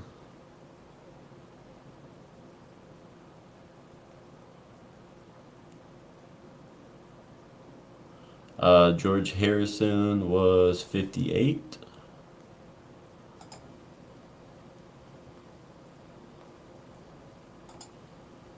Linda McCartney was 56. John Denver, 53. Jerry Garcia, 53. Frank Zappa, 52. Michael Landon, 54. Pancreatic cancer on Michael Landon, too. Yep. And of course, all that shit, was that before or after that all the accusations came out about him? Well, they came out, like, I think I want to say they came out after he passed, which I Was thought it was, after? like, kind of crappy. I'm like, okay, like, why would you talk about that after somebody passed? Like, I can understand you sharing that with your loved ones or whatever, because you need some help with getting past that or something. But if you're going out just to, entertainment tonight and making these stories and stuff like that, I mean, I think that's kind of shitty. Yeah. Roy Orbison was 52. Andy Warhol was 58. Grace Kelly was 52. Steve McQueen was 50. Jackie Robinson was 53. Clark Gable was 59. Humphrey Bogart was 57. Died of esophageal cancer. Babe Ruth was at 53. A lot of 53s. Mm-hmm. Interesting. All right, Chrissy's got some stuff for us here. She said they lose their children before becoming homeless. I could see that too. Them that and that being a cause of them being homeless too. I mean, losing your kid, man. I mean, like just a whole what the fuck else is there to live for? You know, at that point. Chris said I wouldn't rule that out either. Also, friend of the court. We the people have to learn to enforce our constitution. Absolutely. That is true, Chrissy. But what you do when you know you have the people with that ultimate decision power telling you that the Constitution either like no longer applies or for some reason this is a specific instance where it doesn't fucking apply and shit like that, man. I firmly believe in the Constitution, but like it doesn't serve us any good when we are still allowing our government to make it null and void. We have to enforce the Constitution by enforcing our government to uphold it. Right. So we need to take back control of the government so that we can abide by that Constitution again. Absolutely. Gracie says, don't you think it's wild how many celebrities have been passing last few years? Yes. I Yeah. think that has an awful lot to do with a certain SHOT. I don't know. I think that's. I mean, think how the other side, as fucked up and as evil as they are, give credit where credit's due. Know your enemy. They are smart. They know how to play the game, and the game is us. Think about it this way. So you know that your enemy, let's just call them the patriots, patriotic people, who are like, no, I don't believe in this shot. I don't have to take it. I don't want to take it. You're free to, but I don't want to be forced to. They know that we know what that shot does. So that gives them the ability to unalive these people and pass it off without even saying it, putting that seed into our brain. Well, maybe it is the shot, and taking the heat off of them. Multi-layered mind fucks is what they do. That's what they specialize in. Right. Yep. Chrissy said that's why we have to learn the truth. Watch what Trump and military is showing us. Absolutely. Devolution. Devolution Absolutely. is the answer. But shit, Chrissy, we gotta do a fucking. You're inspiring me to do like a do a devolution episode. Kitty, you down for that? I have to do some research on that, but yes. I've been telling him this for like 3 years. And that's I need to research it. And that's the fucked up thing, man. Like, you find good videos and shit out there about it, and then you can't find them anymore. But that's why we got Rumble now, so the dynamic has changed a little bit. Absolutely. You still need to back up all these episodes. Oh, I have been. Yeah, I don't trust Yeah. YouTube worth a damn. Yeah. Yeah, no. I back all these up. YouTube wants to fucking take me down. I'm just gonna go make a new channel, re-upload all these motherfuckers over again. Right. I'll keep your Well, you servers see, busy all fucking night. what YouTube's been liking to do with Stoner Man is they've been hitting on his algorithm pretty hard. Oh, So, yeah, they've been hating on him. YouTube does not like Stoner Man whatsoever. Neither does TikTok. Oh no. Actually, YouTube's knock on wood has been pretty chill. Dude, TikTok is a bitch. I fucking hate TikTok. Seriously, man. Like, it makes me angry every time I think about it. I'm like, you banned my video because there is a latest stream of smoke. Right. We should totally have that as your profile picture Oh, on dude, here. what? The picture that That they took down, TikTok did. Oh no, fuck that, dude. It wasn't even, like all I was doing was just making a weird face to basically No, stick it to TikTok. no, I'm saying like whenever you turn your camera off, you can have a profile picture there. That should be your profile picture. Oh, I got you. I got you. Heck Yeah. yeah. Uh huh. I like my profile picture. I got. Yeah. You don't have a profile picture. Turn off your camera. Oh, on Restream. Oh Uh yeah. I huh. don't even know how to do that. What? What? What? Uh, Hey, I'm celebrating a week early. Okay. Everybody, that reminds me. So next Saturday. It is Saturday, right? Do I got my fuck? I don't even know what. Yeah, Saturday. Okay, Saturday, 4/19. Don't you say it. We are having a little early 420 celebration. We do it on 4/19 because we know 420, of course, is gonna be busy. Everybody's gonna be doing shit. So we're gonna do a 4/19 episode. I'm sure everybody's gonna be you know pre gaming and all that shit, celebrating early. But we're going to do a special episode with Woodchuck. So definitely come check that out on Saturday, guys. We're looking forward to that. And of course, 420, we got Creeker 3. Fucking A, I'm excited. mm-hmm. That's Dude, gonna be I awesome. can already tell this is just gonna be fucking mind blowing. This is gonna be a whole new level of shit here. Absolutely. I am trying to get Woodchuck's link in here. Heck yeah. So Chrissy said Rumble, Derek Johnson, Rattletrap, 1776 on Rumble. Derek Johnson. I feel like I've heard of him before. Check that out and see. Chrissy, that reminds me. What are your thoughts on X? By the way, like I know it used to be and it still kind of is a pretty free speech, for the most part, conservative platform. But I don't know, man. I mean, it just kind of depends on where you stand in that algorithm. You know what side you're really seeing. But honestly, I do like X, but I really was kind of disappointed. I really didn't.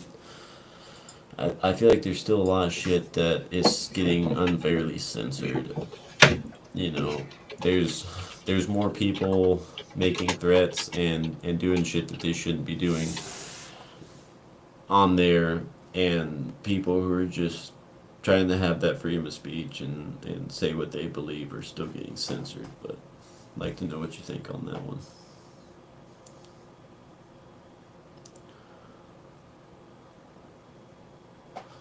Chrissy said, I think it sucks.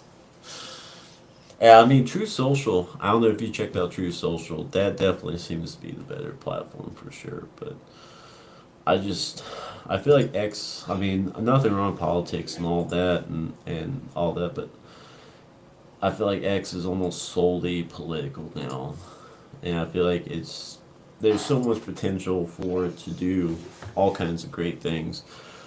And I say it's all political. It's all political and a lot of fucking crypto scam bullshit. I do Mm-hmm. believe in crypto. I do believe in DeFi and all of that, quantum computing.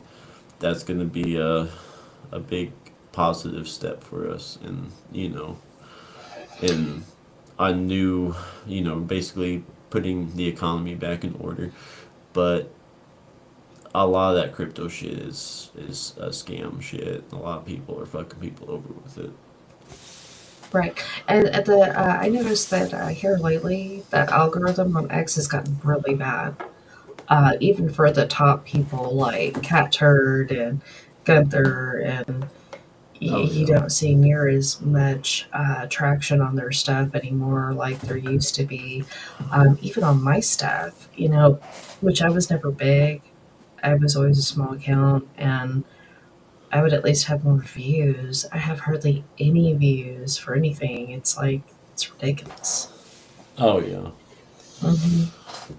Oh yeah, and like big shout out to Gunther Eagleman, man. Any of y'all Patriots out there, he is one of the real ones, man. Definitely a shout out to him and Insurrection Barbie. She's another good one. I know there's one more I'm forgetting. Another big one we used to follow on there. Kitty, do you remember? I don't know which person you're talking about, but Yeah, there's another one we used to follow on there. Oh, the Hodge twins too. Of course, shout out to the Hodge twins. Those guys are well, there's a awesome. lot of people we follow on there. Oh That's the yeah, thing. but just kind of like the big ones. I know there's one more we're forgetting, but there are some good ones out there on there. Yeah. Sassafras is another good one. She's a Oh, sweetheart. Sassafras is a Sassafras, sweetheart. that was the other one. Yeah, she is Mm-hmm. awesome. Chrissy She says is I follow you amazing. on X and barely see anything from you. Holy shit, Chrissy! I didn't even know you were on it. Wow, you were on our X. Heck yeah. Yes. So how Chrissy and I bonded was over Playboy the Beast. Oh And it really? was on YouTube. And I did like this short little video or something. And I was like, we need to bring him back on X and um, everything else. And anyway, she shared my video. Like she's like, I'm gonna follow you on there, and I'm gonna Oh heck put some yeah. Playboy the Beast songs on there and everything else. And that's how we bonded. Fuck Playboy yeah, the Beast, bringing people man. together, bringing true patriots together, man.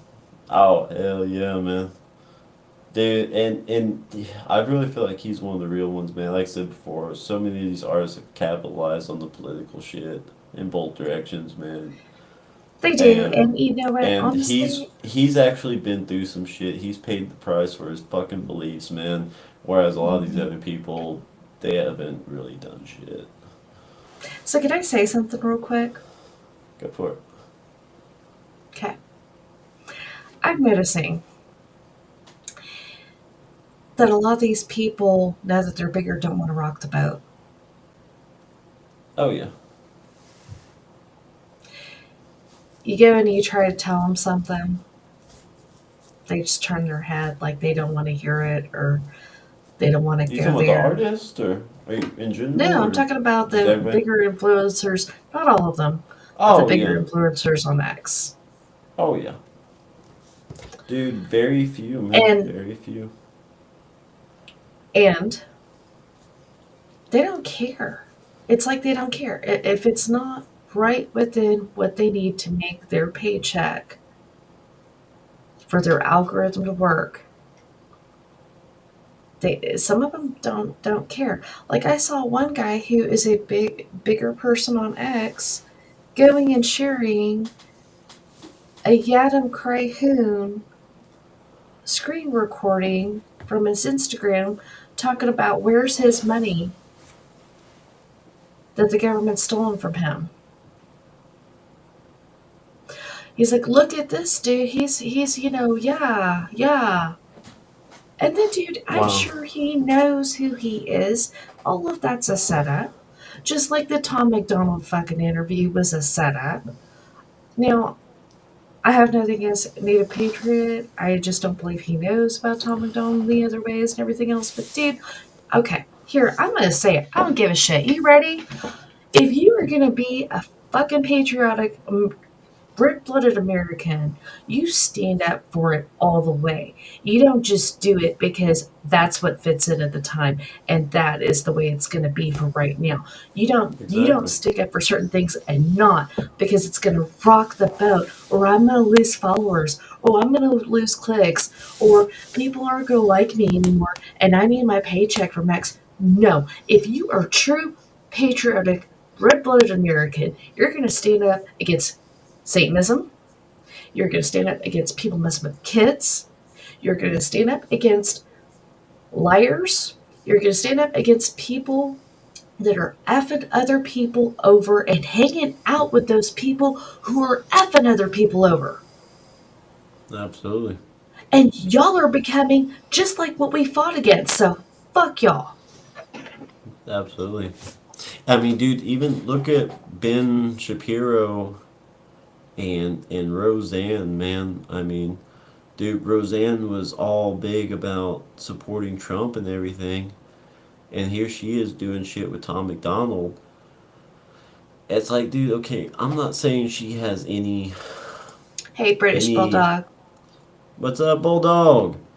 You know, I'm not saying Roseanne knew necessarily anything about Tom McDonald and what he was about and how fucking fake he was.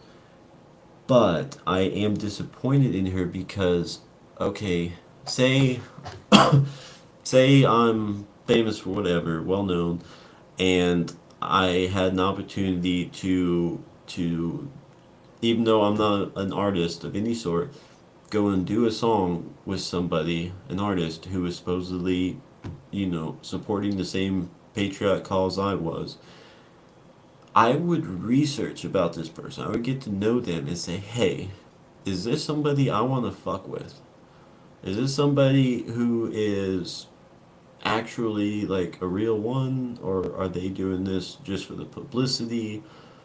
Like, I would want to know who I was doing business with. Right. Why did she not do that? Or why did she not care? That's what Right. makes me question Roseanne. Is she just another fucking like sellout who is just, jumping on the Trump train just because, that'll gain her a certain following? That'll gain her numbers up. That'll make her controversial enough to where all of a sudden she's relevant again. Mhm. Like, oh, I got kicked off my show, you know, and like, dude, we all kind of stood with her. Like, Right. well, yeah, that was fucked Can up. I You say shouldn't have something lost else your to own the whole show. Roseanne bit? But then here you are. It's like, well, I need to gain relevancy again. I need to get back out there. So let me do something that's controversial and have my name start getting thrown out everywhere. Go ahead, Kate. No, baby, you're okay. I want you to finish. Wasn't trying to talk over No, no, you. you're good. That was my point to that. Yeah. Okay, you guys. So let me give you a little background on the whole Roseanne situation right now with the Tom McDonald right thing, right? And when I told Stutterman, he was already like this, like he is right now. Me, I'm defending her. I'm like, oh, she just must not know. She just must not know. And then the longer time goes by, I'm like, she has to have known. The woman, you listen to her podcast, she talks about the Masons. She talks about all this stuff we talked about today. Maybe not the 27 Club, but the whole elite groups behind the elite groups behind the elite groups. She talks about it all. She talks about the trauma she went through from, you know, being a survivor. She brings people on who have been survivors of this. And how can you not know and see those upside down crosses on his body? Oh yeah. Or see it right there on Nova's neck? Uh huh. And she Or was get there that because feeling. she does the If music you've been videos. through some stuff like that, you get a feeling. You get that already, like, you get that vibe. You can see it in somebody's eyes. You're like, this is not good. Go ahead, Stutterman. Sorry. No, no, I was just agreeing with you. Like, Nova was there because she does all the videos. So I don't know, man. British Bulldog says Roseanne lowered the bar. That's funny. I 100%. like that. So Chrissy said, "I've been telling people to follow you due to your support of him." Talking about Playboy. Fuck yeah, thank you, Chrissy. Yeah, that's awesome. Said y'all on a roll. Absolutely love it. People should stand for we the people, not for the BS people not showing moral values. Absolutely, Oh, by the way, another absolutely. good one that we did not mention that we were just talking about last night or a couple nights ago or whatever, a conservative dad. Yes, yes. He is a Conservative good one, dad is you good. guys. Heck He is a yeah. good one. But yeah, glad you like it, Chrissy. Like you said, you know, we just want traditional values back, man. You know, like I grew up in a very traditional household. very different than what most people probably, ever experienced in their life. I mean, many different ways. But one thing I have to say is it was definitely full of traditional values, man. Like, definitely not, what's the word I'm looking for? Typical, like off color humor and, Mary Jane and shit like that, but traditional, patriotic, old school ways. And me, I was raised in even more old school house. You know, Yeah, like but his your family was definitely a lot more tame. I come from a they were wild much more fucking by family. by the book. You know, Yeah. that part in Tombstone. Whenever Wyatt's older brother, what's his name? Anyway, Oh yeah, yeah, yeah. he tells him, he's like, "You really want to do this for a misdemeanor? Damn straight, they broke the law." That's my dad. Mm-hmm. Hell Yeah. yeah. See, my Mm-hmm. Just to dad give you a was the background. one at McDonald's getting that smashed, ugly ass fucking burger and going up and raising hell. And I don't mean like just I want to talk to your manager. I mean, no, like the whole restaurant heard and was very aware that he was pissed off. And he would point and be like, "No, I want my shit to look like that picture up there on the menu." Yep. And he was gonna fucking make a scene and yell and raise his voice until they gave him what he fucking paid for. He would spend money. He had no problem spending hard earned money, but he damn sure was gonna get his fucking value out of it. He was not gonna be cheated. Right. Welcome back, just doing. What's Uh, up, just doing? Said doing uh, all over this place. Hell yeah. so I gotta say this. British said Tom has okay because Chrissy was mentioning What? of is married and not to Tom, right? And Oh then yeah. British says Tom has a man baby and didn't marry the dad. Totally, totally. He's too busy with the Uncle Lumpa on the side too. Oh shit. That was good shit, British. Hell yeah, man. That was funny. Man. Dude. Oh, I just ready for music to be music again, man. I really am. I'm Well, ready for with the that world church, to be normal it's again. music. Yeah, Yeah. Chrissy it said is. earlier, something about we're gonna find out a lot more about. We still have a lot to learn about Elon and stuff. I kind of I wonder can I can see that. which way you're leaning with that because I know it's a lot of talk, kind of in both directions on Elon right now for sure. But I will have to say, from what I've seen, I do believe he properly named his company. I think he is like our age is Tesla. Just doing said because people back then understood the value of the dollar they were spending. Christy said people chasing fake money. Yep. Absolutely. And then I Always, mean, because they're fake, and they gotta chase the fake, and everything's it, fake all around them, including their relationships and their friendships and everything. oh yeah. And dude, Yeah. back to like earlier we were talking about craftsmen back in the good old days of Sears and shit, man. Like nobody cares about a quality product. Like they just want cheap. Like everything's so expensive, I just want cheap. And then you got people buying off of fucking Timu and Wayfair and all these fucking you can't pronounce Chinese brands on Amazon, man. And actually, I need to drop that link. I know it's still kind of up and coming, but there is a couple good sites I did find. Uh, this was one. Actually, I haven't looked at it in a while. I'm not sure how they've been upkeeping, but it's called Worth It or Woke. and it actually kind of gives you a general consensus from the population, like about like movies and video games and stuff like that. Like, is this woke, or like does this have a bunch of brainwashing shit in it? Stuff like that. There's also one too. The American Made General Store. That was another one too. But there's one site too that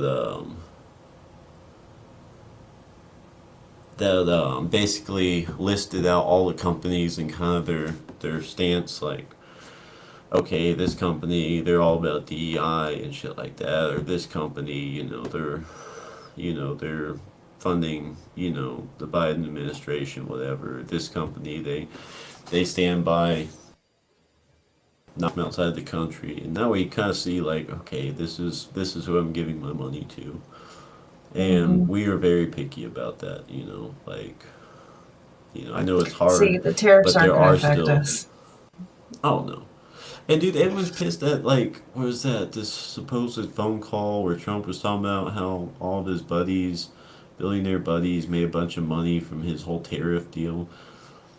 Like, dude, it's not just billionaires that are gonna make money off of this, man. I mean, yeah, look at the stock market, look at crypto and everything. Yeah, it tanked for a little bit, and there's a lot of big sell-offs. But what'd that do? Yeah, the price went down. Yeah, Hmm. yeah, some people probably lost some money, but that creates a buy opportunity, and people are going to see that and they're going to jump in, and it's going to raise the price back up. And sure enough, a couple days later, boom, price went back up. Right. And yeah, it did go up when Trump announced a pause on the tariffs, excluding China. They fell down again after that, and then they went back up again. And so far, they've kind of been on an uptick. Like, dude, I mean, people are going to make money off of this, but that's not. Trump didn't do it to benefit his fucking buddies, man. Right. Absolutely. It's And the they just people that are want to getting, damn him. absolutely. And, the people that are getting most pissed about this right now are the motherfuckers that are always shopping at fucking Temu and buying all their shit from fucking China at the store.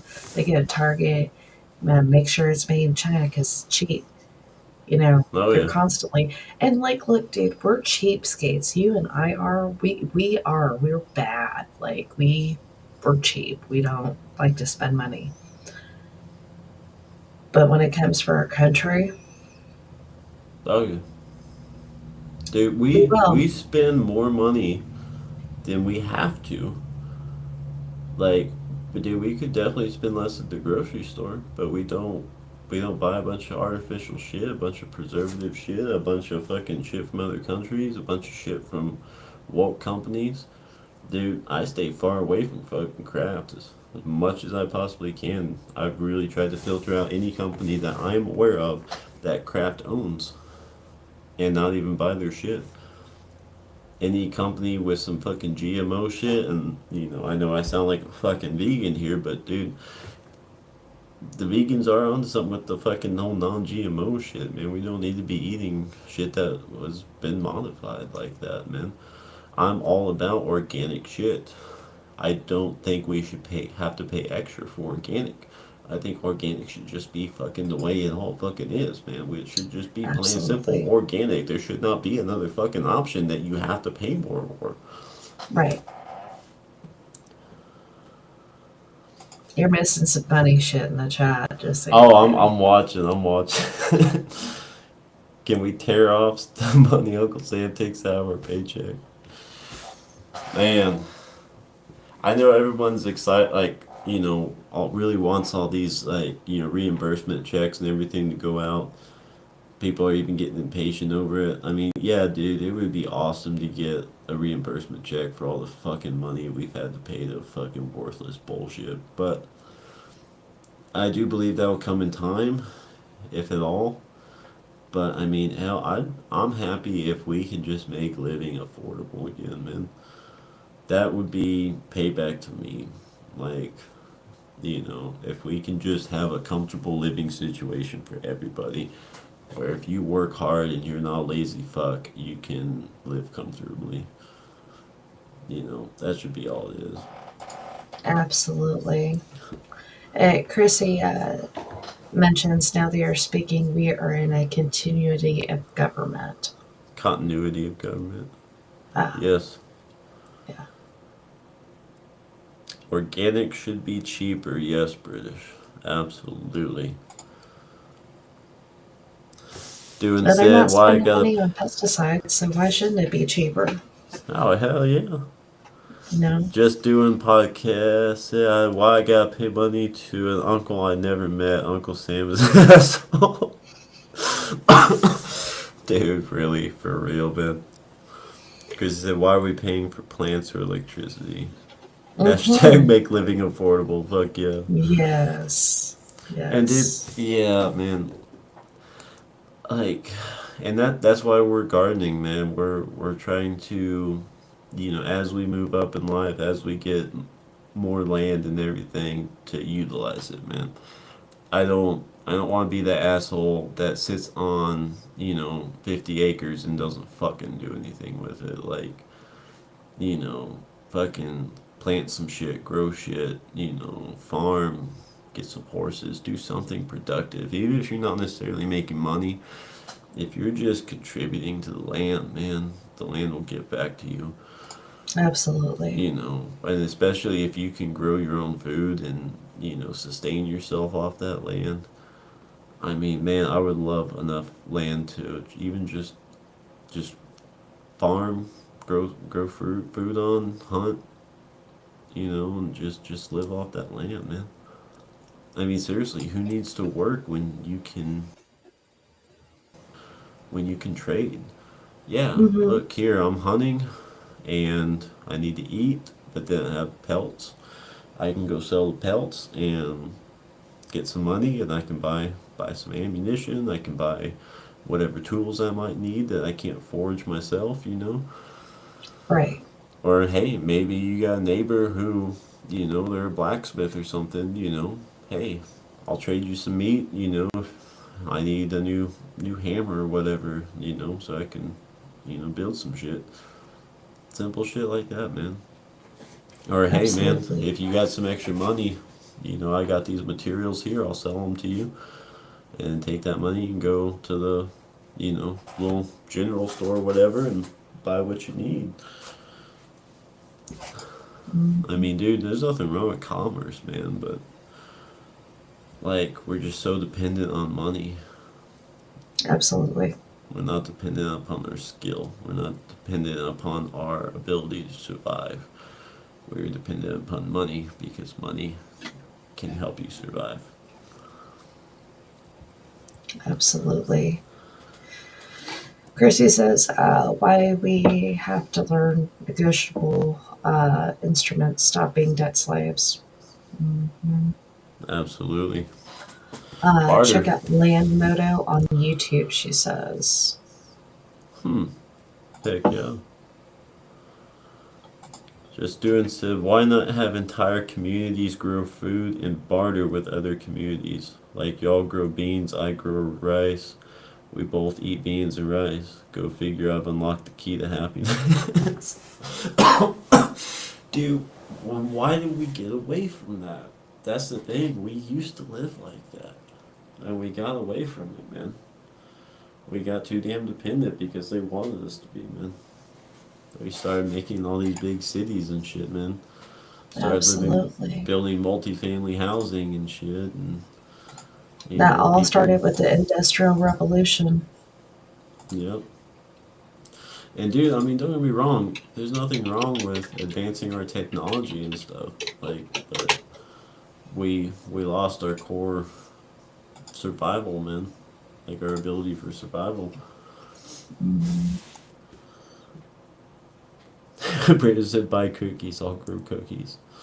Man, you find me a chocolate chip cookie tree or like a macadamia nut cookie tree. I'm happy. okay, British. British. All right. Can you make him a moderator Yeah. real quick? Okay, he wrote this story about Upchurch. It was so amazing. Okay. But what made me think of that, he's like, buy the cookies, I'll grow cookies. I'm like, you should totally, because I know he writes, I'm like, you should totally make that into a children's story. That'd be awesome. So, anyway, yeah, make him a moderator, share that link. That way, people coming through and watching the live chat maybe later, they'll read it there as well. Heck yeah. Yeah, you're a Uh moderator, British, so you can share that link, man. huh. Do not get in the way of British and his cookies. Damn it. We always end 100%. up talking about food. Why do we always end up talking about food on here, man? Dude, oh, baby. Okay, we can't speak for any of y'all, but we're fat kids. Oh, yeah. Our Oh, yeah. animals are fat kids. The birds that like come by and get some birdseed, they're all fat kids. Oh, yeah. Absolutely. All little critters around, man. Just dude said British is a great guy. Hell yeah, he is, man. By the way, British, weren't you doing some channel rebranding, man? How's that going? I haven't seen much from you out there. I don't know if that's the fucking algorithm or what, man. But Hmm. hope you're doing good, man. I see them all the time. Do you? It's Dude, independent vibes. oh, that's right, that's right. Man, Mhm. dude, I'm like, what, 15 minutes a week on fucking social media other than these Dude, okay, lives. you guys, it is real hard for Stoner Man because of his schedule and everything else. That's why I'm on it. You'll see me on it a lot more. I try to keep up with everybody as much as I can.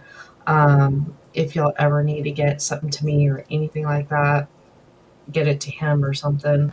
Um, you can always message me as well. Put us both in a group chat. That way you'll know he'll see it too.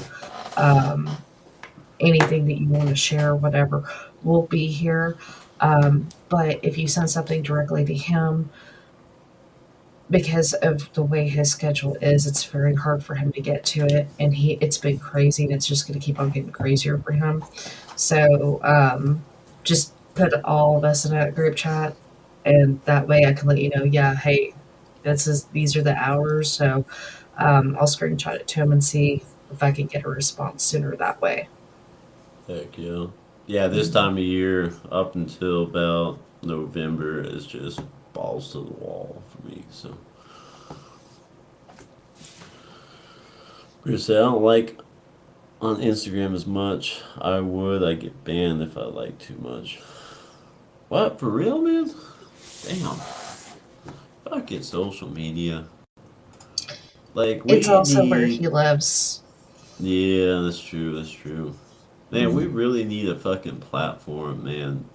Like, I feel like there's too damn many platforms. Like TikTok and Instagram, I feel like those just need to be fucking merged. We should have one video platform. Well, not necessarily just solely one, but like we should have at least one good, popular, true, free speech, open fucking platform for videos, like an Instagram, TikTok kind of mix, and then like a fucking X, Facebook kind of deal, you know. I don't know, man. I think Facebook, some people just share way too much shit on Facebook.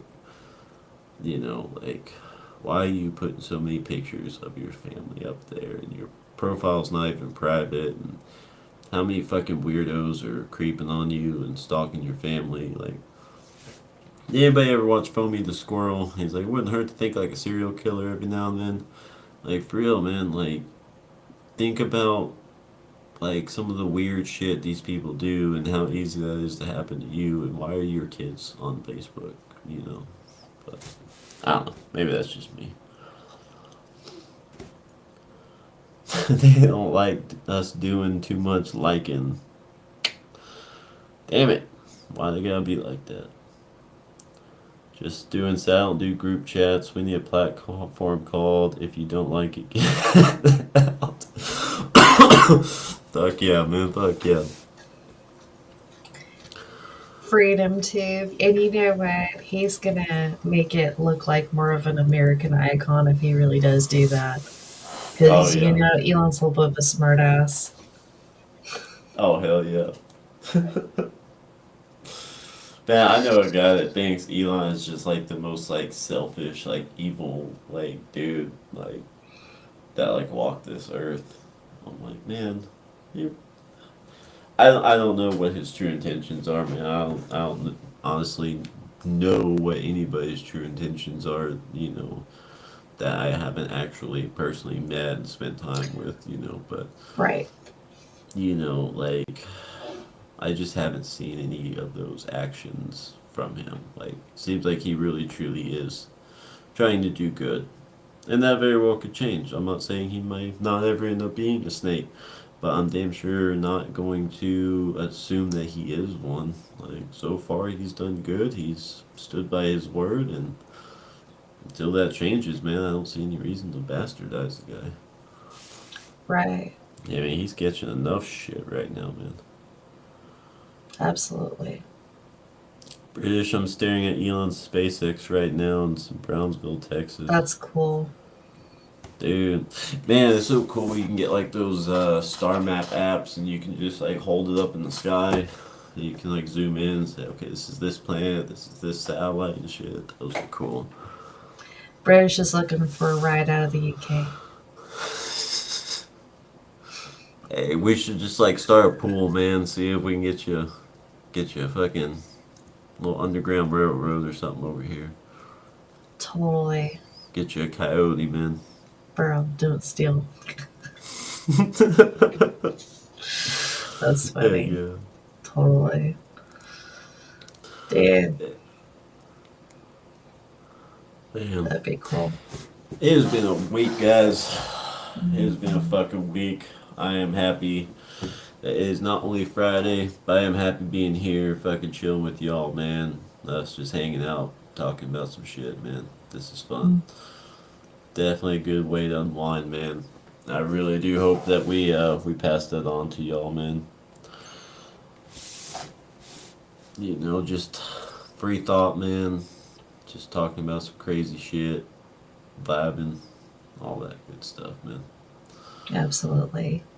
Heck yeah. But yeah, guys, like I said, next Saturday we're doing a special episode with Woodchuck. Doing it for 420, man. It's gonna be awesome.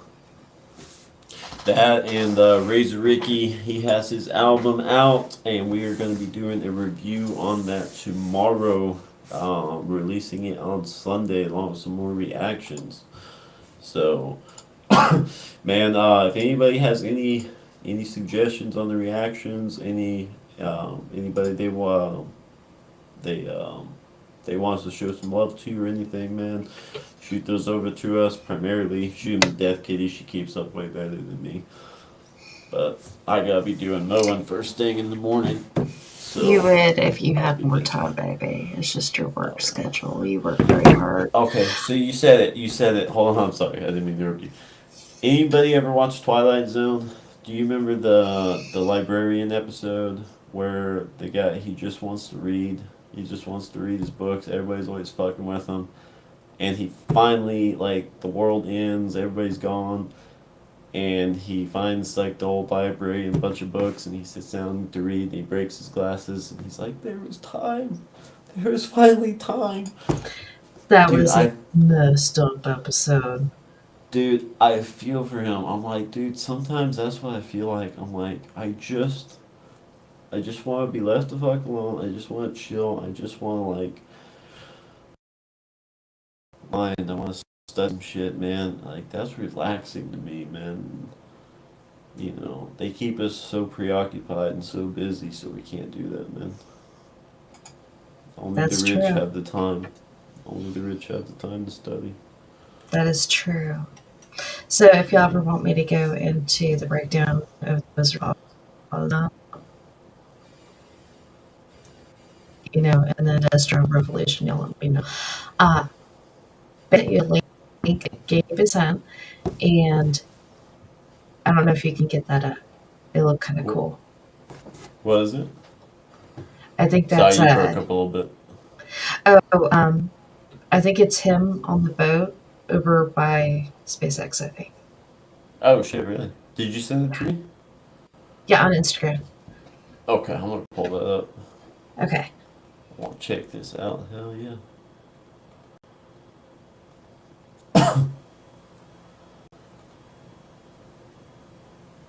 Alright, so I got a question for y'all. Anybody actually ever seen Haley's Comet? Mm-hmm. You have, Kitty? Mm-hmm. Really?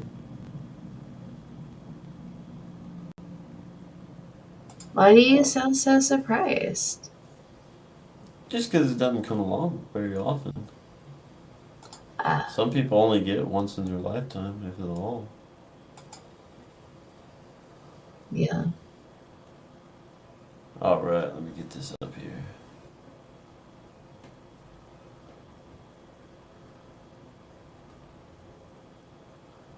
Alright, guys, this is the video Gabe sent over.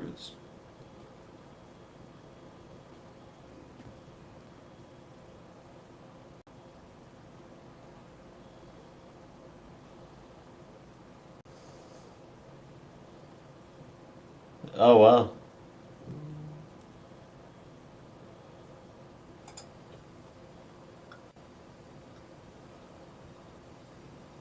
Man, that is cool. That is cool.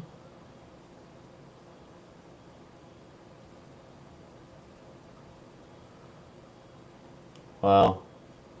Man, I bet that would be so fucking awesome to actually get to see one of those rockets take off. Like, seriously. I mean, surely you gotta feel that for a very fucking long ways off. And that heat, too, man. I imagine you feel that heat from a long distance. Just doing said fishing is the best relaxation ever. You just you and nature. Dude, hell yeah, man. And like not just like fishing like bob like with the bobber, man, like, just sitting there kinda snoozing, but dude, I love angling, man. And I know so many people are like, "Oh yeah, I'm a great fisher. I'm a great fisher." I was like, kind of start questioning a little bit, and they're like, "Yeah, I just put a worm on a hook with a bobber and throw it out there, and just, I just wait for the fish to bite." Like, dude, okay, that's fishing, but that doesn't make you a good fisherman. To me, a good fisherman is an angler, somebody you know, who can read the water, know the time of day, know where those honey holes are, and not only that, but know how to pick the right lure.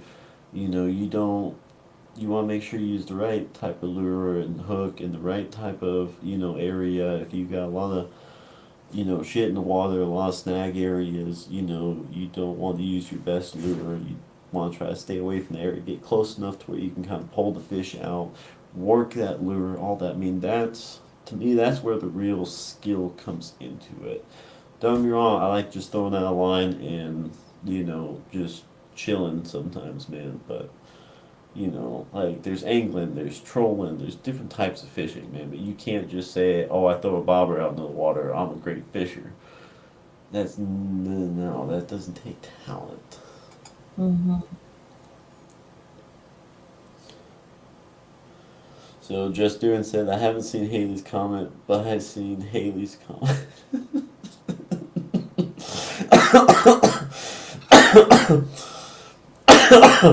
Oh shit.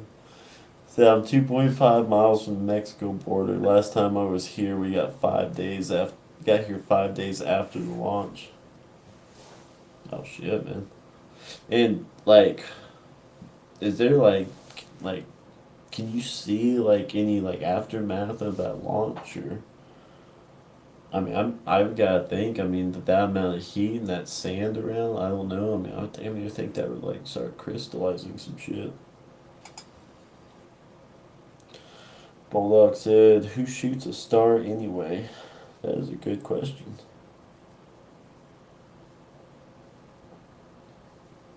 No, real fishing is an art. True, true. I will cook some fish. Man, nothing like some good old freshwater fish, man. No offense to y'all. Y'all deep sea fishers, man. You motherfuckers are some real crazy dudes, man. I've seen some of those people hauling in those big ass fucking fish, man. Shout out to y'all, man. For real. Never been deep sea fishing, man, but that does not look like something that is easy at all. But I'd be down to give it a try. Fuck yeah.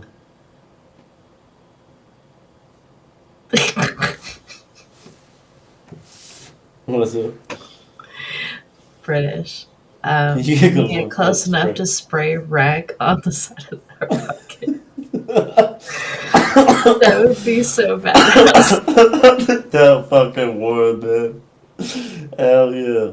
Alright, let's start a petition. Send it to Elon. Alright, man, you gotta tribute the rocket. Dude, that would be the shit. Totally.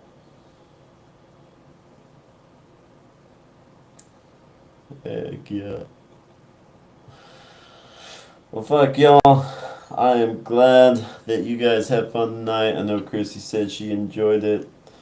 I'm glad Yes. we could make y'all's night a little bit better, man. Yeah. But And for if y'all real, want let to us go back know. and watch that part where we were talking about, feel free to do it. We definitely brought up some more stuff than just the 27 Club.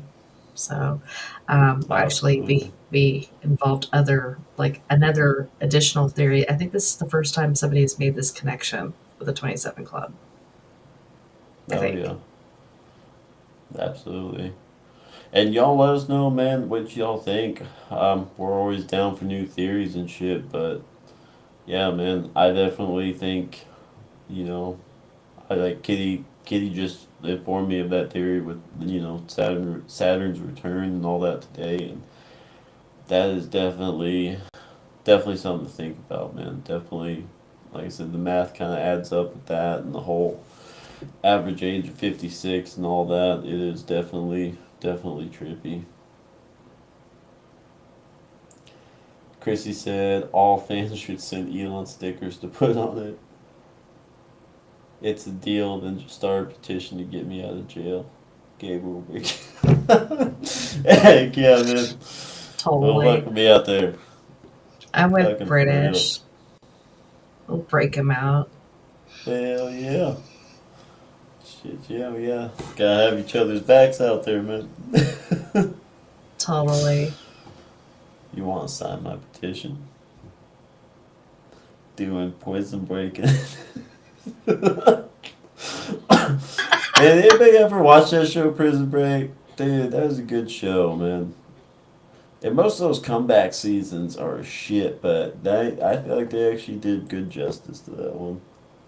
Mm-hmm. I seen on a horse some rope we pull up those bars. Oh, okay, guys. So, yesterday, all right. So I was going to work and I noticed the guy had a Holler Boy sticker, but it was backwards. Like the B was backwards, and of course you had the H. So it was definitely backwards. And I don't know if they just put it on the inside of their back glass and didn't realize that that was backwards and were like, fuck it. But it had the line under it where, like your state would go, and there was no state. So I don't know if they were an idiot or if that was some sort of like knock on the Hollow Boy. I don't know what that was, but for some reason that just really bothered me. I'm like, dude, you gotta put that fucking sticker on there, man. Like, do it the right way and show a little fucking like pride, man. Like, Right. I don't know, it just seems fucking kind of weird to me. So I don't know Yeah. if anybody's ever seen that, but that's honestly only the second Hollow Boy sticker I've seen around, which is kind of sad, man. But no, the first one I saw, I mean, that dude had loud and proud, man. He was not trying to hide that at all. Bulldog said Absolutely. idiot. Yeah, he probably was. I think he was driving like a Colorado or something. So I don't know, man. I'm not I don't particularly feel too highly about people who drive Colorados, but maybe that's just the people around here. They all seem to be fucking jackass drivers. So, like, Dude, that's almost all of Oklahoma, baby. yeah, dude. I was talking to old Kale today, and man, he was like, yeah, he's like, I actually give props to Oklahoma drivers. They're better than Texas drivers. I was like, fuck yeah. I'm gonna Who have to said tell that? Kitty about that one. Oh, Kale. Oh, Kale. Okay. Yeah. But you gotta Um. think he's around like Dallas a lot, so Oh no, Dallas is bad. but still, hey, yeah, we gotta point up on Texas there. But anyone who doesn't know, Oklahoma born and raised, Kitty was from Texas, so we have anybody who knows Oklahoma, we have the house divided, OU, OSU, so we're kind of a house divided here, Hmm. and she won't So admit it, but Oklahoma is growing on her. She just won't admit it. Texas will always be my home. I don't give a shit. Thank you so much for this. Yeah. So anyway, no. Okay, let me tell you how good Oklahoma drivers are. But it's so bad that you have the governor saying, yeah, if they try to do protests, my people are just going to run them over. Dude, it's fucking The true. governor said that. The governor said that about his own state, the people that drive there. We are also known as the state of drivers. If you're not first, you're last. Yeah, and that was actually kind of coined by Kitty herself. Yeah. But, dude, seriously, a motherfucker will break 20 different laws to hurry up and cut you off, almost like fucking crash and wreck 50 fucking cars just to get in front of you so that they can turn a tenth of a second sooner. It was fucking ridiculous, man. Good night, Chrissy. Thank you for stopping by. I don't think I got to say anything. British said, did he have a beard and a bald head? Very small dude, because we know who that was. Looks like a Dude. gnome. Why do these people gotta make me look bad? Okay, I got hair right now, but it's getting to that time of the year where I keep my head shaved down. Y'all gonna have to make me fucking do something different. I'm gonna like grow out some. Well, I can't grow out dreadlocks because we all know that. So I have to not look like these fucking fuckboys, man. What's up with that? They're stealing their look from you, babe. I know. It's because they think you're hot. They want your stuff. People are gonna start looking at me and be like, "Oh, you're fucking Adam Calhoun, aren't you?" Fuck you. Right. Hell no. Totally. Brandy's in the chat. What's up, Brandy? Brandy said Stoverman must not have driven in OKC. It's worse than Dallas.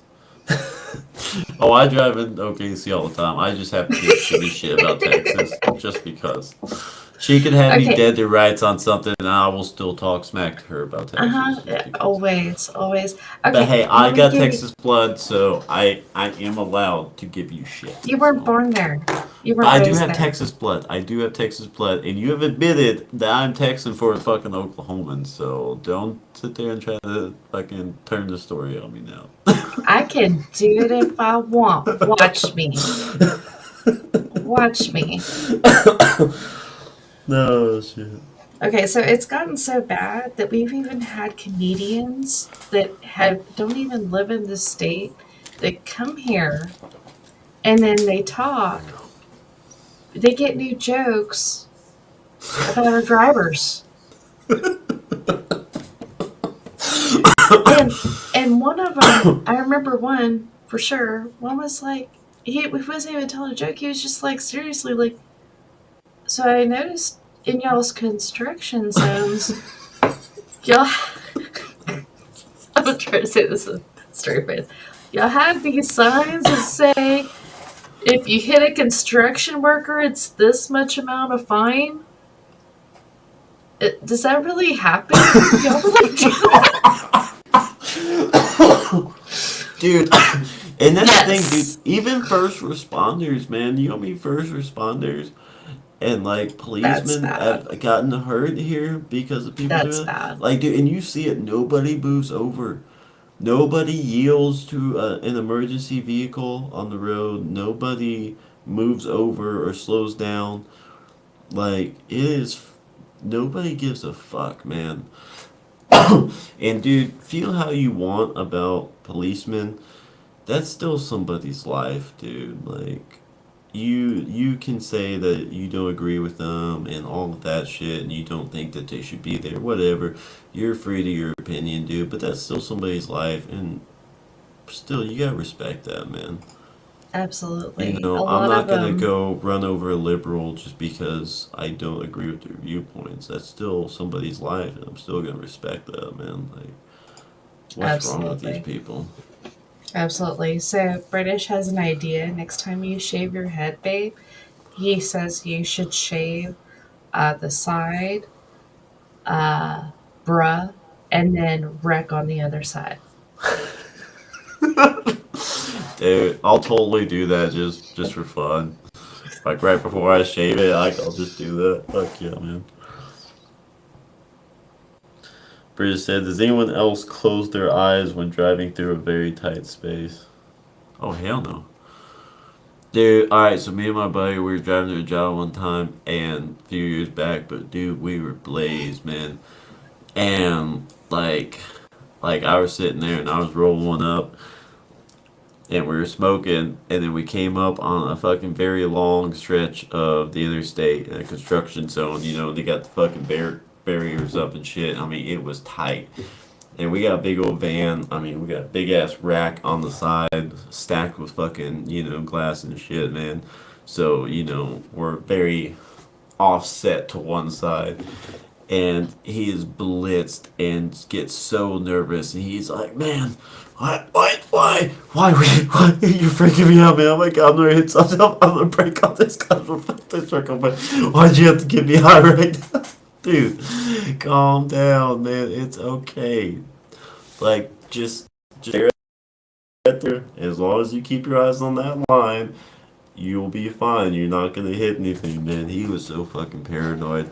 But then again, a spider dropped from the headliner like on a little like strand of web, and his 350-pound ass jumped clear out of the driver's seat, across over into the fucking passenger seat, damn near onto my lap. I'm like, dude, it's a tiny little fucking spider, and I he think is I know who losing this his was. shit, and he's driving like foot on the gas pedal, like arm on the steering wheel, all the way over in the fucking back. I'm like, dude, get your fucking ass off me, man.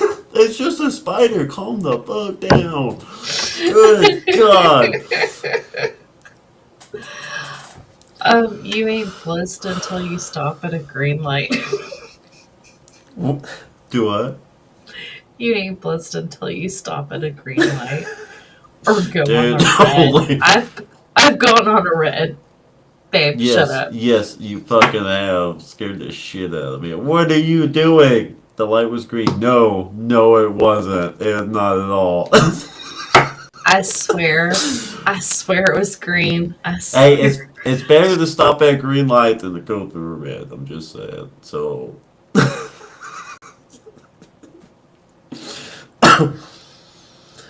Oh shit. Brandy said, "I'm Texas born, but I had my son in Oklahoma." Heck yeah. Another Hell Okie yeah. out there. Brandy said, "Bloody Tourist." That sounds like a punk band. The Bloody Tourists. Totally. Dude said, "I lived in Dallas for 7 months, and nah, bro, how a city that's so fast is so slow. It's an hour from everywhere." Dude, the construction zones that never end, yes. Like I was telling Kitty the other day, there's a stretch of Highway 4, man. I swear I have seen them regrade that same little stretch 50 fucking times in the last year. I'm like, what are you doing? Good lord. And you just see like fucking the super out there, like two supers out there fucking just talking every fucking day. Like, what are you doing, man? Why are you supervising? You ain't supervising shit because there's nothing going on. Hell, there's not even any fucking workers out here. What are you supervising? Why are you here? It's Good like, who lord, is man. that dude we watch on YouTube, baby? Oh, Marshall Where he Patrick. makes Anybody? Yeah, anybody hasn't checked out Marshpack, go check him out, man. Anybody in like construction, man, will totally fucking get it. And the way he does his helpers, like he does a little character on his helpers, dude, that is totally true. Hey, boss man. Hey, boss man, can you loan me some money? Like, dude, he's got the mannerisms and everything fucking Yeah, down, whenever dude. he's talking about like ODOT or whoever, yeah, I wasn't talking about too. ODOT, but he makes fun of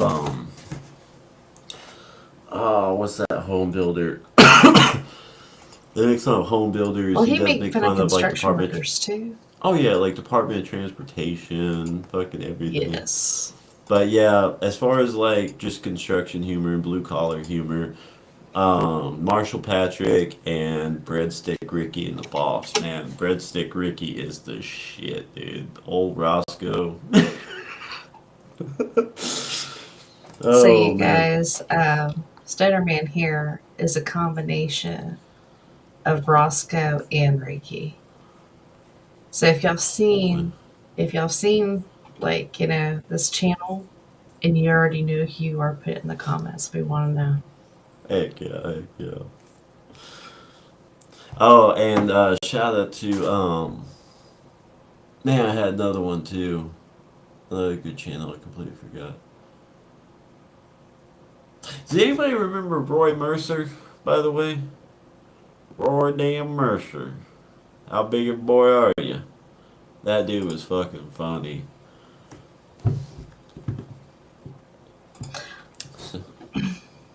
Brandy said nope to the spiders. Yeah, you wouldn't like our house. We got spiders everywhere. Little jumping spiders and shit. We let them hang out. But they eat all the bad bugs, so we're cool with them. Right. But now, fiddlebacks, we do get rid of the fiddlebacks. But Mhm. we got a lot of them out here. Just doing said question, did y'all enjoy the name that tune last week on the podcast? Yeah, man, no shit, that was fun, Mhm. dude. I love that kind of shit, man. That was I fun. do. Hell Totally. yeah. We should do more fun things. We get so serious over here and we don't cut up a whole bunch. So we should I do know. Well, we kind something. of cut up towards the end like this, but Yeah, we do. Yeah. heck yeah. But I thought that was amazing just doing. Y'all should totally just keep doing. Heck Y'all yeah. have good ideas. Yeah, just don't do like we're doing and use the Jeopardy theme. You might get struck, so. I stopped when you said something, babe. Oh, I'm just being goofy. I'm giving you shit. Yeah, you better be giving me shit. He getting Uh oh. brave. He You got getting that brave with look. You got his that. friends on here. I'm gonna come through that camera and smack the shit out of you. Do it. I dare you. I'm daring you, Billy.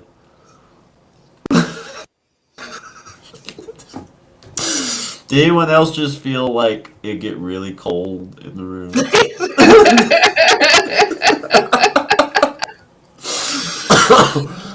No shit. Brandy said, Gabe, the 2.5 months we lived in Louisiana, I loved it, but I learned that Louisiana has more potholes and pig trails. Oklahoma has a lot of potholes too. Oh, yeah, we got another joke too that officer pulls you over to be like, nah, sorry, officer, I wasn't swerving, I was just dodging potholes. Totally, man. Like, you damn near literally have to go in the oncoming traffic sometimes to avoid fucking just destroying your fucking suspension, man. That or Hmm. just come to a fucking stop and wait until traffic clears enough. You can go around the fucking crater in the goddamn road. Right. But my God, you Totally. get somebody like in a rich neighborhood with, a fucking tiny little pothole, they're gonna be out there fucking tearing up that Or whole somebody fucking who's a city road. councilman or something. Oh Oh no, yeah. this whole road's gonna be And done. resurfacing that whole fucking road. Meanwhile, everyone else is fucking destroying their fucking vehicles, and then maybe 2 years later, you might get a half-ass patch job. that lasts Right. about a month and then gets washed out by the rain and fucked up from The all the ice. semi trucks driving down fucking Mhm. roads that they're not supposed to be going down and fucking Totally. up private roads and county roads and shit like that. Especially people who actually have to like have a road owners, like a road association, and they Mhm. have to like actually pull in and pay for that road because the county doesn't give a shit, or they're so fucking far out that the county's like, yeah, whatever. You know, Wow. man, when you gotta put your own money outside of the taxes you pay in to that road, and motherfuckers need to take care of that shit, man. You don't need to be fucking driving semis, cutting through fucking back roads, fucking up roads that people actually have to pay out of pocket for. That's fucked up, Mhm. man. Yeah. As long as there ain't a hole in your pot, you doing good, Bridget.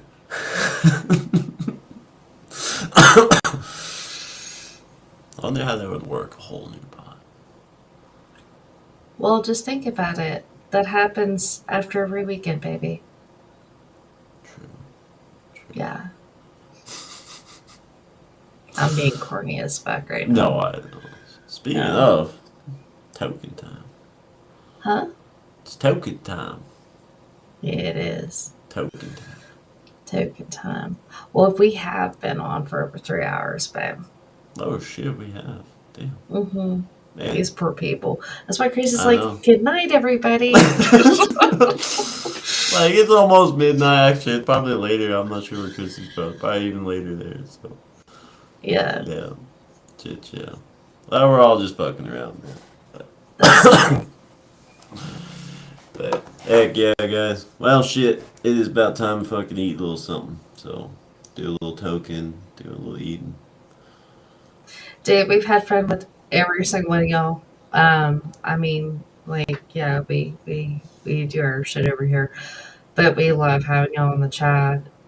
You know, just adding to the conversation, and not just that, but man, kind of lighting things up too. It's awesome. We love Oh, it. shit. For real, man. For real. And everybody out there, please check out Just Doing. Their Heck yeah. link we have already put in the comments. Also, check out. Oh, baby, I need to put. You want to go ahead and do the artist announcements real quick? Ours. What are you talking about? Who's all coming out with everything? Oh man, you're keeping up with that way better than I am, man. I Uh, I haven't kept up with any of that all week. I know Ricky has his album out. We're doing his review tomorrow to release on Sunday. huh. But yeah, it's just doing. Thank y'all for joining in, man. And yeah, you keep doing as well. British, you be good too, man. Hope y'all have a good weekend. Time to party hard. We worked hard. We got to party hard now. So on 420 we have Ryan Upchurch, um, Creeker 3. Creeker 3, and then we also have Woodchuck the Black Redneck coming out, and both of their links I'm putting up churches. Everybody here though that's on here right now, I already know they already are all subscribed to Upchurch, but I Oh, do yeah. have Woodchucks in there, and we put Razor Ricky's in there. And Georgia also mentioned he's coming out with something as well on the 26th. Lots of great stuff going Oh, on, you yeah. guys. Fuck yeah. Yeah, just super excited. And British, if you're ever on like one of our videos in the chat or something, you find that link to share your writings, please do it. We would Yeah, love dude, it. that'd I'd be love for awesome, Stoner man. Man to be able to read it. He didn't get to, so Yeah, man, I'd love to see that. That'd be cool as shit. absolutely. Pretty say if you cannot be good, be gangster. Hell yeah. Real gangster, man. Not these wannabe gangsters, real gangster. Absolutely. All right. Well, Chrissy, I know you've already been to bed. Want to thank everybody out there in the chat that has popped in tonight. And good seeing you, Just Doing, British, Brandy, great seeing all of y'all. Carter, Ricky, Georgia, Woodchuck, Yes. all of you guys, man. Thank y'all so much, It's been man. fun.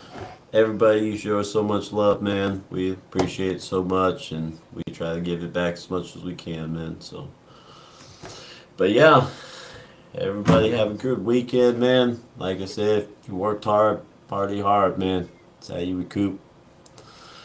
Hit it hard on Monday, right? All right, y'all. Well, thank y'all again, and we will catch you on the next one. Good night, you guys.